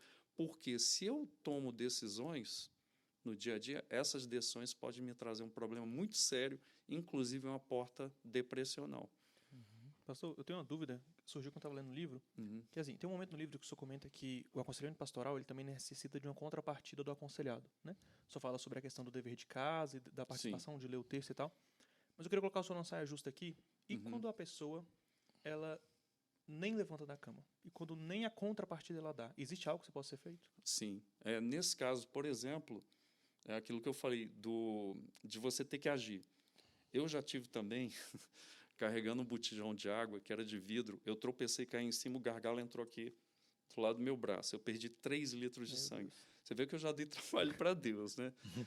E então, ali o médico não dava tempo dele pensar direito o que é que ele ia fazer, igual um cara que está pilotando um avião e ele tem que tomar uma decisão ali em cima da hora e não dá tempo dele. Já tem que estar incorporado nele o que é que ele vai fazer, né? O médico pôs o dedão, o cara tinha uns 2 metros, você vê a dor que eu senti, né? Estancou ali, né? E ele foi depois, fez a operação, o cirurgião fez a operação, e depois eles foram tratando, porque não dava tempo de pensar direito no que ia fazer. Então, num caso desse, eu acho que a medicação é muito bom, sendo que tem que ter um acompanhamento, no aconselhamento bíblico, por isso que hoje em dia, nos Estados Unidos, tem uma cidade chamada de Albuquerque. O aconselhamento bíblico feito para a Igreja Batista lá, não é que a igreja fez isso com o intuito, né, de fechar os consultórios de psicologia, mas as pessoas começaram a ir para a igreja e ficar por lá. Por quê? Porque não tinha somente pastores ou então teólogos, né? Tinha o quê? Tinha médicos lá que trabalhavam não só com a medicina, mas com a medicina para a glória de Deus. Porque a gente pode fazer tudo para a nossa glória ou então com outros intuitos. Eles, além de conhecerem, porque Deus deu a graça deles estudarem, tem que estudar, né? E eles estudaram, mas eles faziam parte de um plano maior, que é exatamente esse. Então, num caso desse, de uma pessoa, ela não tem condições. A pessoa tem que ter bom senso, o conselheiro bíblico, para ver o estágio, né? Para, inclusive, com a ajuda de um médico, né, passar uma medicação para dar tempo para ir reconhecendo o que tem dentro do coração dela. Excelente. Luiz Paulo, você citou, né, a sua experiência trabalhando principalmente com adolescentes, outros tipos de pacientes que estavam durante muito tempo internados, passaram por um longo período de internação, e acompanhando, então, o processo da necessidade de acompanhamento psiquiátrico, psicológico por esses pacientes que passam por um longo tempo de internação, né? Durante muito período de internação. Eu queria que você comentasse com a gente sobre essa experiência, tanto com os adolescentes quanto os outros tipos de pacientes, e também fizesse uma abordagem sobre pacientes que passaram pela intubação no período de Covid, né, que é bem recente, bem traumático. Eu acho que quase todo mundo hoje em dia conhece alguém que foi intubado e saiu desse processo, e infelizmente às vezes conhecemos até pessoas que foram intubadas e não voltaram do hospital para suas casas, né? E esses que voltaram, que hoje necessitam de acompanhamento psicológico, psiquiátrico, qual a associação que tem com esse período que elas passaram lá, o trauma, e mais da sua vivência mesmo, do que você acompanhou lá nas enfermarias aqui de Brasília. Aqui em Brasília, nós temos o Hospital São Vicente de Paula, né, que é uma referência para tratamento psiquiátrico. Mas o HUB também tem uma enfermaria de psiquiatria onde a gente também recebe pacientes internados em urgências psiquiátricas. Lá não tem um pronto-socorro aberto para isso, mas são transferidos para lá os pacientes. Uma urgência psiquiátrica, ela se configura em algumas coisas bem específicas. Então, um surto psicótico que traz risco à vida do paciente ou aos seus familiares. Mas na questão da depressão especificamente, uma chance iminente de suicídio. Então, um paciente que está em risco iminente de suicídio, está em tentativa de suicídio, acabou de se recuperar, ele fica internado. O paciente que está internado com risco iminente de suicídio, ele tem que ficar sob observação, porque qualquer coisa pode ser uma ferramenta para ele acabar, de fato, efetuando o suicídio. E, às vezes, você remover ele daquele ambiente estressor, ambiente familiar, ambiente do trabalho. Lá no hospital tinha um paciente que tentou cometer suicídio no trabalho, e a gente tirou ele de lá, levou para o hospital, e aí no hospital a gente vai, tem rodas de terapia, o uso de medicação, implementação de medicação. O carbonato de lítio. O carbonato de lítio é um estabilizador de humor, que acaba tendo algum efeito contra o comportamento suicida. Então, deixa o paciente um pouco mais estável, sem que ele tenha grandes impulsos emocionais, onde ele geralmente iria se machucar. Então, essas emergências psiquiátricas são coisas mais pontuais. E aí, depois que você estabiliza o paciente, conversa com ele demonstra que tem um plano, por exemplo, um plano... Ah, não, eu vou sair lá da casa da minha mãe, eu vou para a casa da minha tia, que é menos pior o lugar lá. Lá eu vou voltar para o trabalho, então não, eu vou tomar medicação, eu vou voltar na próxima consulta. Então, quando o paciente demonstra que ele já saiu daquele risco iminente, aí que você pode dar alta e fazer acompanhamento ambulatorial com esse paciente. Um centro de internação psiquiátrico é um lugar diferente. E é um lugar que parece muito com os lugares de filmes. Quando você entra lá, a primeira vez você pensa, nossa, eu nem sabia que isso existia, achei que isso era coisa de filme. E é literalmente, são pessoas assim, em situações muito, muito ruins e muito, às vezes até caricatas, porque da forma como são mostradas na mídia, mas que existem e são reais. Então, é bem impactante. E também lá, eu lidei com pacientes que eles têm uma anedonia completa. É um paciente que ele tem um rosto monótono. Indiferente. Se você levar ele vai. Se você não levar, ele não vai. É uma paciente que eu vou trocar todas as características dessa paciente, claro, para manter em sigilo, mas vou criar um cenário bem semelhante. Digamos, é um homem formado em engenharia, que já trabalhou em um grande setor de engenharia aqui de Brasília, com um ótimo emprego, conseguiu uma oferta para um emprego ainda melhor, e nesse novo emprego ele não foi se sentindo bem, se sentiu ostracizado pelos companheiros de trabalho, e foi entrando em um quadro depressivo, tem uma relação muito ruim com o pai, mora ele e o pai, e eles são acumuladores compulsivos, acumulam muito, e tem uma simbiose ali, ele com o pai, não consegue se separar bem, e o pai influencia muito a vida dele, e ele foi entrando na questão depressiva, saiu da empresa, e tentou suicídio, e foi levado para lá. Esse paciente, tentaram de tudo com ele, de tudo, e nada muda. Você fala com ele simplesmente ele não tem nenhuma vontade de viver, ele não tem nenhuma motivação, nada muda. Então, assim, é bem desesperador. E você entende, quando você lida com esses pacientes, você até percebe que se você não tiver um substrato basal de uma razão para existir, uma missão acima de você, é difícil. Porque ele já tinha um trabalho bom, ele já tinha o que ele queria. E agora ele não quer mais. E, assim, então, essa foi a minha experiência lá. Com adolescentes, eu tenho só alguns pontos específicos que eu gosto de citar sempre que eu tenho essa oportunidade. Pais de adolescentes, principalmente crianças para adolescentes. não deixem seus filhos ficarem sobre a tutela de pessoas, quem quer que seja, sem você perto. Simples assim. Não existe criança brincar na casa do amiguinho sem você lá, ou sem a sua mãe lá, a mãe da criança lá, ou sem alguma pessoa muito responsável pela criança lá. Ah, mas é só o avô. Não existe isso. Uhum. A quantidade. Todas, vamos lá, todas as adolescentes que eu atendi tiveram início de vida sexual sem conhecimento dos pais, em um ambiente insalubre, inclusive em casa de amigos. Todas. Elas não falam, depois você vai conversando, até que ela revela. E você descobre que, assim, os pais não têm a menor noção do que está acontecendo. Eles não sabem mesmo. A gente tem uma consulta com o pai e a adolescente, depois o pai vai e a gente conversa só com o adolescente, um segundo tempo de consulta. E nessa hora, se você conseguir fazer uma boa relação médico-paciente, ele acaba revelando as coisas. E assim, é triste demais. O tanto de abuso que essas crianças sofrem é muito, muito, muito, muito, muito comum. Muito mais do que você imagina. De parentes, de amigos, de pessoas próximas. Então, assim, supervisão direta em crianças e adolescentes. Isso é muito, muito importante. Então, nesse caso aí, é como se fosse um conselho aos pais, né? Não se preocupe em ser taxado de chato, Não se preocupe. de antiquado. É. Uhum. Sem dúvida. mas o pai da minha amiga deixa. Uhum. De jeito nenhum. Você pode usar do seu direito de falar você não é todo mundo. Né? Exatamente. Usar, faça uso do seu direito como Sim. pai, como mãe, você não é todo mundo, Sim, né? exato. A gente tem critério para tanta coisa, né? Desculpa. A gente viu, por exemplo, o relato da Xuxa falando que foi abusada pelo melhor amigo do pai dela. Terrível. Ninguém sabia. Eu tenho o relato de uma pessoa que eu conheço que falou e ninguém acreditava nela. Ela, com bem novinha, foi um cara consertar a parte elétrica da casa, a mãe dela saiu.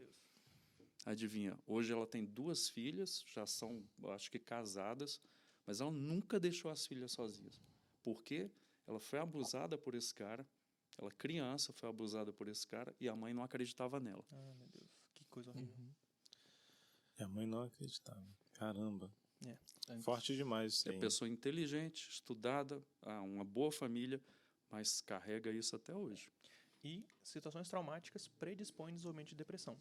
Um outro detalhe nessa questão de predisposição é exposições prolongadas a estresse em momentos repetidos durante a vida aumenta a predisposição de desenvolvimento de depressão também. O Wendel acabou de passar por uma fase muito estressante da vida dele. Teve filho, estava defendendo mestrado, mudou de casa, voltou. Então, assim, com certeza ele passou por uma fase estressante. Uhum. E foi longa, durou meses. Caso isso se repita algumas vezes, você está aumentando o risco sobre você. Isso é importante que a gente tenha ciência. Então, pessoas que acabam se envolvendo em muitos relacionamentos que acabam quebrados e com problemas, Sim. e se colocam em situações de estresse, às vezes até de trabalho, assim, tome cuidado, porque o estresse deixa marcas que podem desabrochar em outras coisas. Sim. Isso é muito importante. Outra questão de predisposição. Como eu tinha falado antes, muitas coisas causam depressão, que na verdade não é depressão, são outras causas. Então, dieta, ingerir ácidos graxos essenciais, principalmente o que você vai encontrar em óleo de peixe, que são os ômegas 6 e ômegas 3, eles ajudam em saúde cardiovascular e ajudam muito em saúde neurológica. Inclusive, existem estudos que mostram que, às vezes, pacientes que estavam dependentes de medicação antidepressiva conseguiram reduzir as doses das medicações e manter remissão de sintomas quando suplementaram esses ácidos graxos essenciais. Então, uma alimentação balanceada e, se possível, suplementar com essas coisas é muito importante. Vale adendo de que é a longo prazo, né? Não comprou Não, e tem, o frasquinho de abrindo ômega 3 e parênteses resolveu. Nesse aí que você falou, a questão também, a Bíblia é muito sábia, ela fala do descanso. Descanso, né? A gente tem que ter, né? O dia de descanso para a gente parar tudo a nossa rotina por causa disso aí. A gente fica sujeito, e ainda mais hoje, né? Você não, às vezes está no trabalho, mas você está na internet. Sim. Mexendo na internet é muito dinâmica. E a gente encontra pessoas que estão orgulhosas de não parar nunca. Sim. Exato. Né? Sim, exato. Tem gente que não quer se aposentar. É muito, principalmente quem hoje, né, tá na moda você investir e mexer com finanças e espelhar a sua vida, entre aspas, nas grandes pessoas que têm altos índices de produtividade. Por exemplo, o Tim Cook, né, que ele é o CEO da Apple. Então, muita gente se espelha nele. O cara não dorme direito, acorda 3 horas da manhã, enfim. Mas a gente também pode ver isso, qualquer pessoa, e eu fiquei pensando aqui, a depressão, vou botar como depressão, vou botar como um estágio deprimido, que acontece com muita gente toda hora, não saber lidar com as suas frustrações, Sim. não aprender, agora pegando Sim. no gancho de crianças, né? Aham. Muitas vezes as mães, eu tô levando meu filho no psicólogo porque ele tá assim. Mãe, não leve seu filho no psicólogo. Vá orar pro seu filho, sente.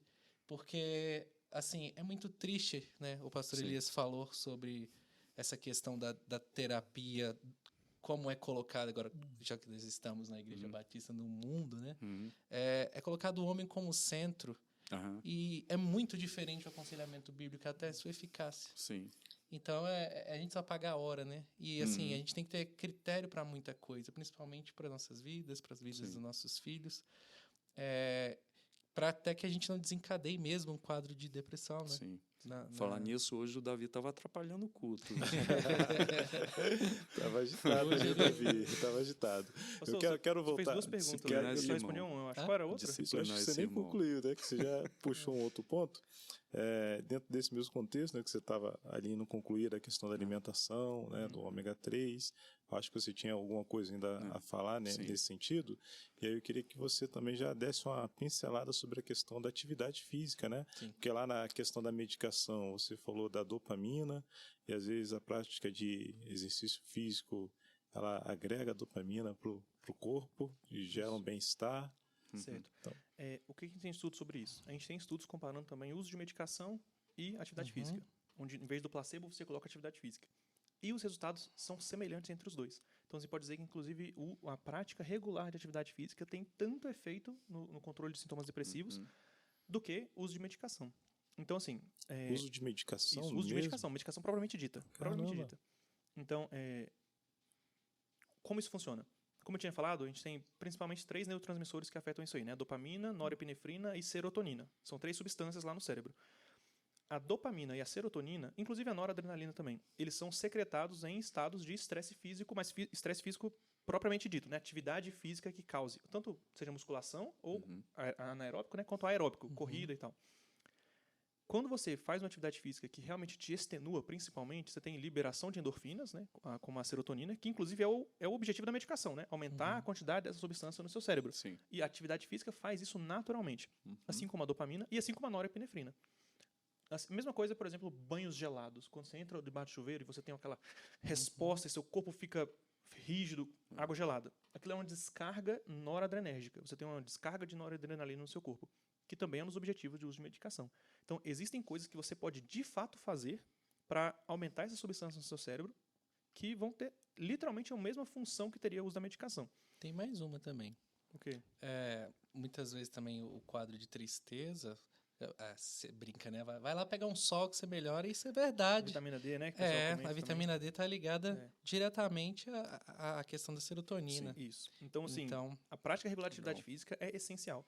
E é essencial também porque a gente não sabe exatamente como a depressão se desenvolve. A gente tem teorias. A teoria do desbalanço químico é, inclusive, a teoria que mais... É uma teoria preponderante, é uma teoria que a medicação geralmente atua. Existe uma teoria também de um estado pró-inflamatório. Então, o estado pró-inflamatório do corpo e a secreção de citocinas, que são substâncias também de sinalização celular que estimulam a inflamação. Pode também estar relacionado ao desenvolvimento de depressão. E o outro estágio qual era? Deixa eu lembrar aqui. É o de estresse também, que seria o do cortisol, né? Que eu também já tinha citado antes. Cortisol alto. Então, todas essas situações podem ser melhoradas com alimentação e suplementação, atividade física regular e rede de apoio. Então, uma comunidade na qual você está envolvido. Caramba. Nós liberamos endorfinas também na relação humana, humano a humano, uma rede de apoio, pessoas com quem você conversa. Então, você pode, inclusive, se proteger do desenvolvimento desses sintomas fazendo isso profilaticamente. Sim. Tendo uma alimentação correta e suplementação alimentar, praticando atividade física e se mantendo engajado na sua comunidade local. Isso é a forma de você tentar se blindar contra a depressão.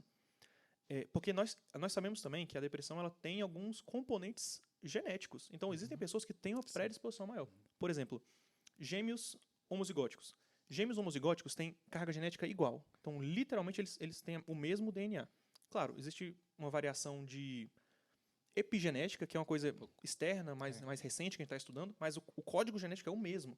E quando você pega esses dois gêmeos, se um deles tiver depressão, existe 50% de chance de que o outro também vai ter. Ou seja, os dois têm o mesmo DNA. Então, isso prova que não é um decreto divino, se você tiver a genética, você vai ter, porque tem 50% de chance de não ter, mas também mostra que, se você tem a mesma carga genética de uma pessoa que tem depressão, você tem uma chance maior de ter também.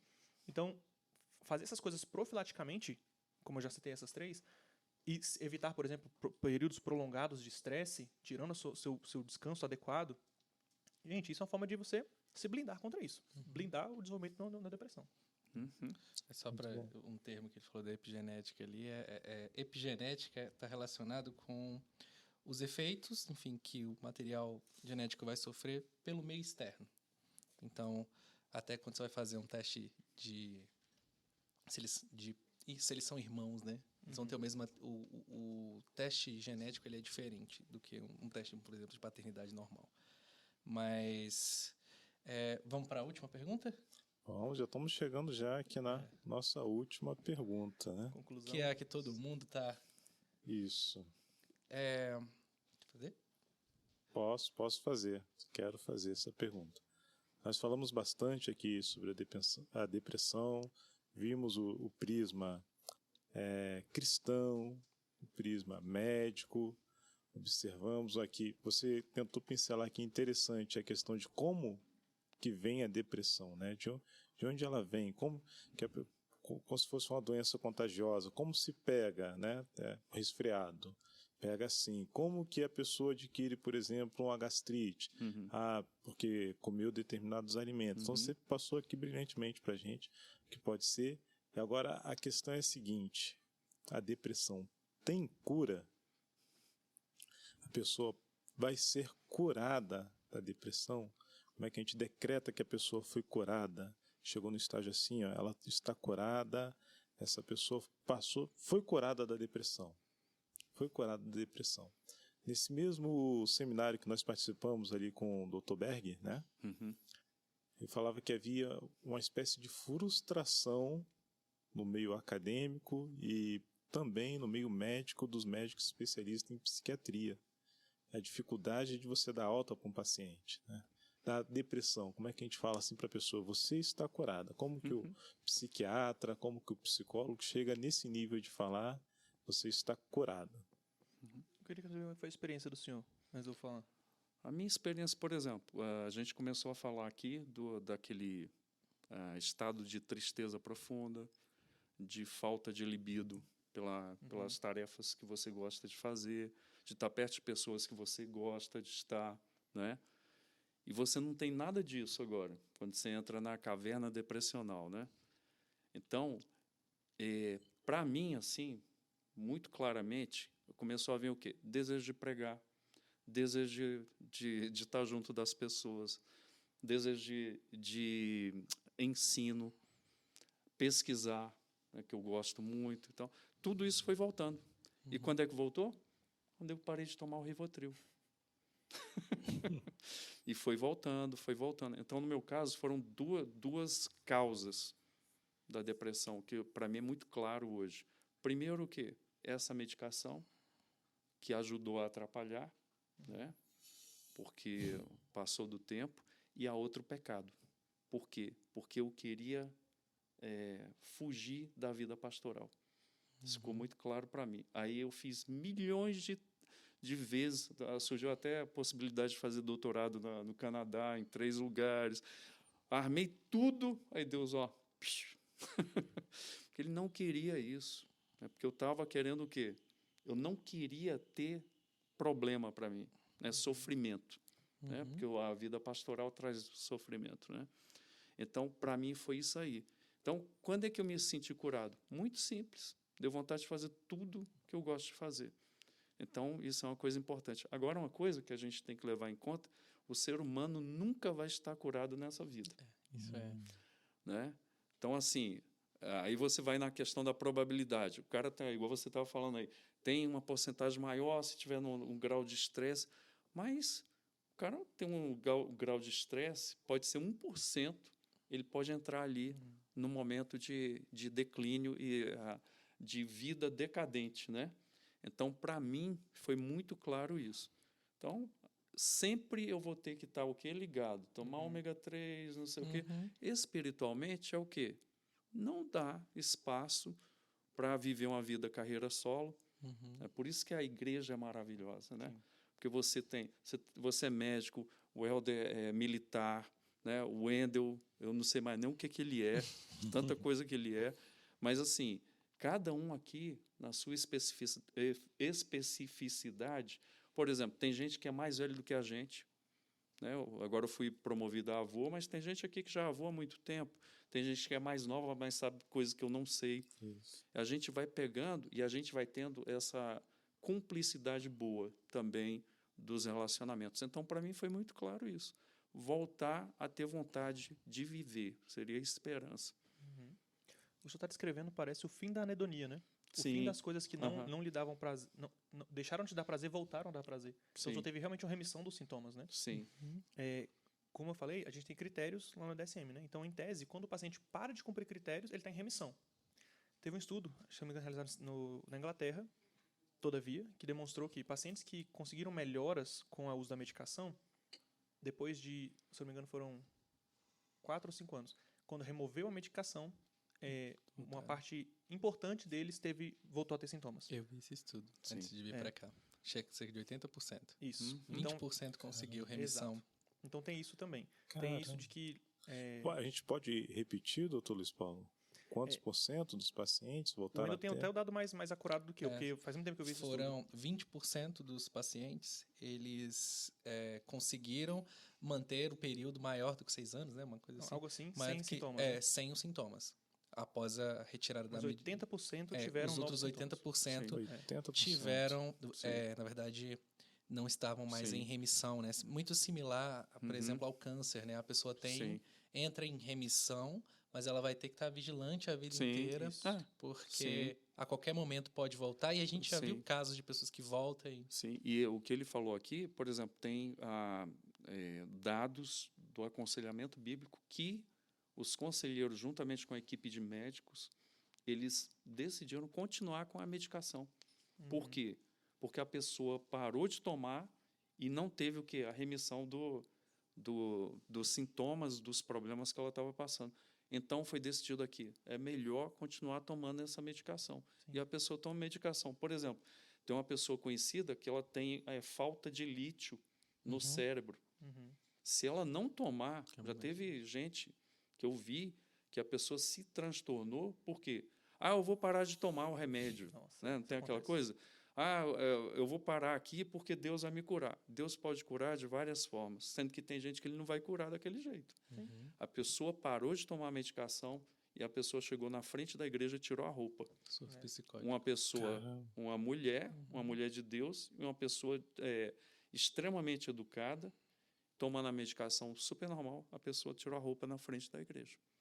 Entendeu? Então, assim, ela vai ter que tomar lítio, a não ser que Deus faça uma diferença na parte fisiológica dela, ela vai ter que tomar lítio o resto da vida. Sim. E feliz da vida. Sim. Né? Isso foi uma das coisas que eu vi lá na enfermaria, dos pacientes que descontinuavam a medicação. Descontinuavam, mas principalmente em transtorno afetivo bipolar, que foi provavelmente por causa dessa senhora, que tem Sim, episódios depressivos sim, e episódios de mania. Sim. A gente ouve mania, a gente pensa que é ficar mexendo nas coisas. Não. Não. Mania é um estado exaltado de Sim. humor, onde a pessoa perde julgamento e faz coisas, inclusive, de Sim. hipersexualidade, de gastos Rialto, excessivos, né? de megalomania. Uhum. Então, assim, Tu atropela alguém na rua do nada, deu então, vontade. teve até um caso famoso aqui em Brasília que o pessoal foi muito pra mídia, que foi aquela questão de uma moça com um morador de rua que acabou se expondo a uma Sim. situação. Então, lá tinha muito isso. Inclusive, pessoas crentes Uhum. que estavam em estado de mania porque pararam de tomar medicação e elas têm um discurso religioso exaltadíssimo, Sim. falando de Deus e de Jesus lá dentro da enfermaria do HUB e orando em voz alta, mas assim, completamente descompensada Sim. emocionalmente. Mas isso no cenário de transtorno afetivo bipolar. No cenário depressivo, como eu e o Wendel vimos esse estudo, existe uma grande volta dos sintomas. Mas existe também remissão completa. Existem pacientes que ficam remissos dos sintomas e estão livres disso pro resto das suas vidas. Isso também existe. Então, depressão, ela tem cura, só que ela pode ser curada, só que ela não tem uma cura estabelecida. Ela pode ser curada. Segundo o DSM, se você parou de cumprir critério, você está em remissão. Sim. Mas essas pessoas tendem a voltar a ter sintomas, principalmente se tiver um novo fator estressor, ou um novo período de estresse, ou uma nova coisa que desencadeia, e ela pode voltar e pode afundar de novo. E aí que entra... É igual, por exemplo, a gente ouve sobre isso, né? Sobre medicação para emagrecer. Que a pessoa toma medicação e depois volta a engordar. Porque Sim. ela não aproveitou o período que ela estava boa para mudar seus hábitos Sim. e apresentar novos comportamentos, né? De manutenção. Então, principalmente irmãos que estiverem sofrendo com isso, ou então pessoas que estão sofrendo com isso, se você teve uma remissão dos sintomas, tenha cuidado de si mesmo. Né? Faça uma rede de apoio ao seu redor. Faça as medidas profiláticas que nós comentamos aqui. Procure isso. Porque você não está seguro para sempre. Linguajar de crente, vigia. Vigia. Vigia, irmão. É não andar sozinho, né? Porque Não a, andar sozinho, a cura completa é só lá em cima. E eu já vi, pastor Helder, por exemplo, uma mulher de Deus, que essa história, né? Ah, teu corpo desse jeito, tal, só é a pessoa do corpo daquele jeito, que é a pessoa que tem valor para a sociedade, né? E ela tomou remédio por conta própria para emagrecer, ela teve problema. Isso aí que ele falou, estado bipolar. Era uma hora assim, Deus, aí na outra hora, chorando debaixo da cama. Aí daqui a pouco, estão atrás de mim, bandido está atrás de mim, não sei o quê. Entende? Então, assim, isso é uma coisa que a gente tem que tomar muito cuidado, né?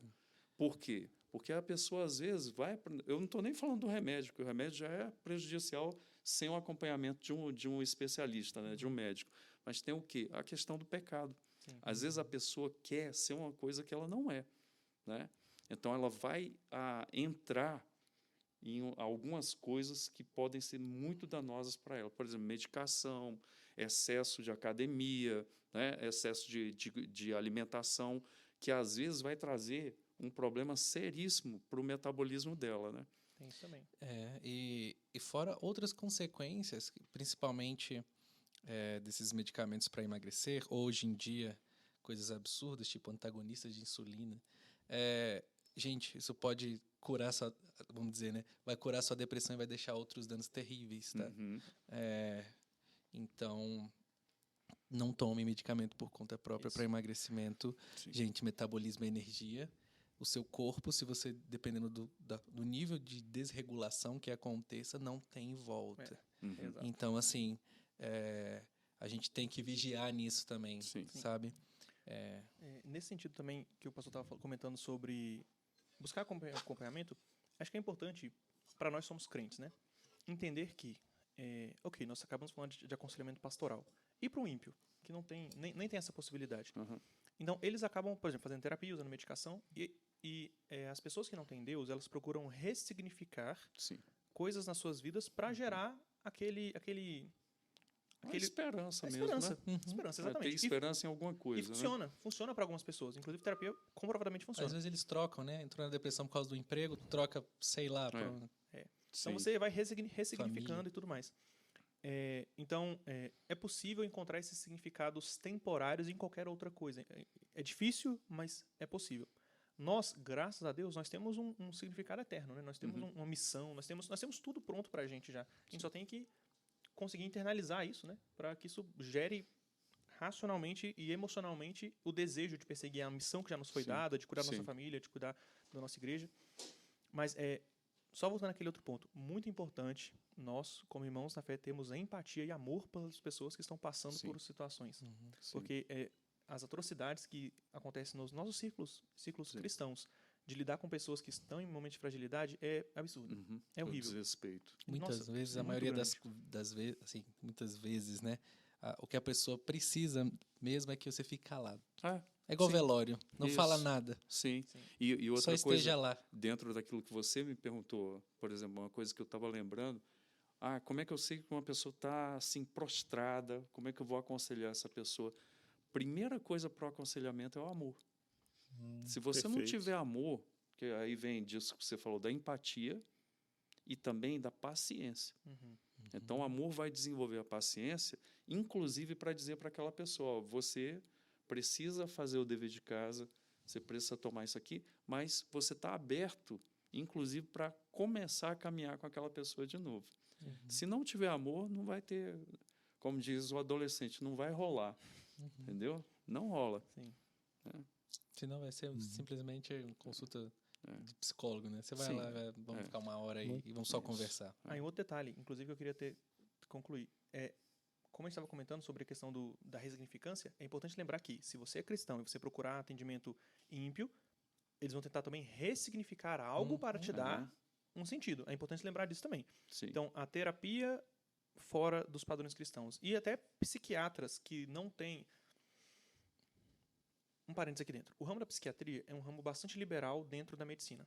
Toda a área do conhecimento tem suas partes mais liberais, suas partes mais conservadoras. Conservadoras, eu estou falando no sentido literalmente de conservar normas e padrões. Método científico. Ou de ser aberto, isso. Então, a psiquiatria ela é muito aberta também a outras coisas. Então, é muito comum que os profissionais dessa área também sejam bastante liberais nesse sentido e menos conservadores.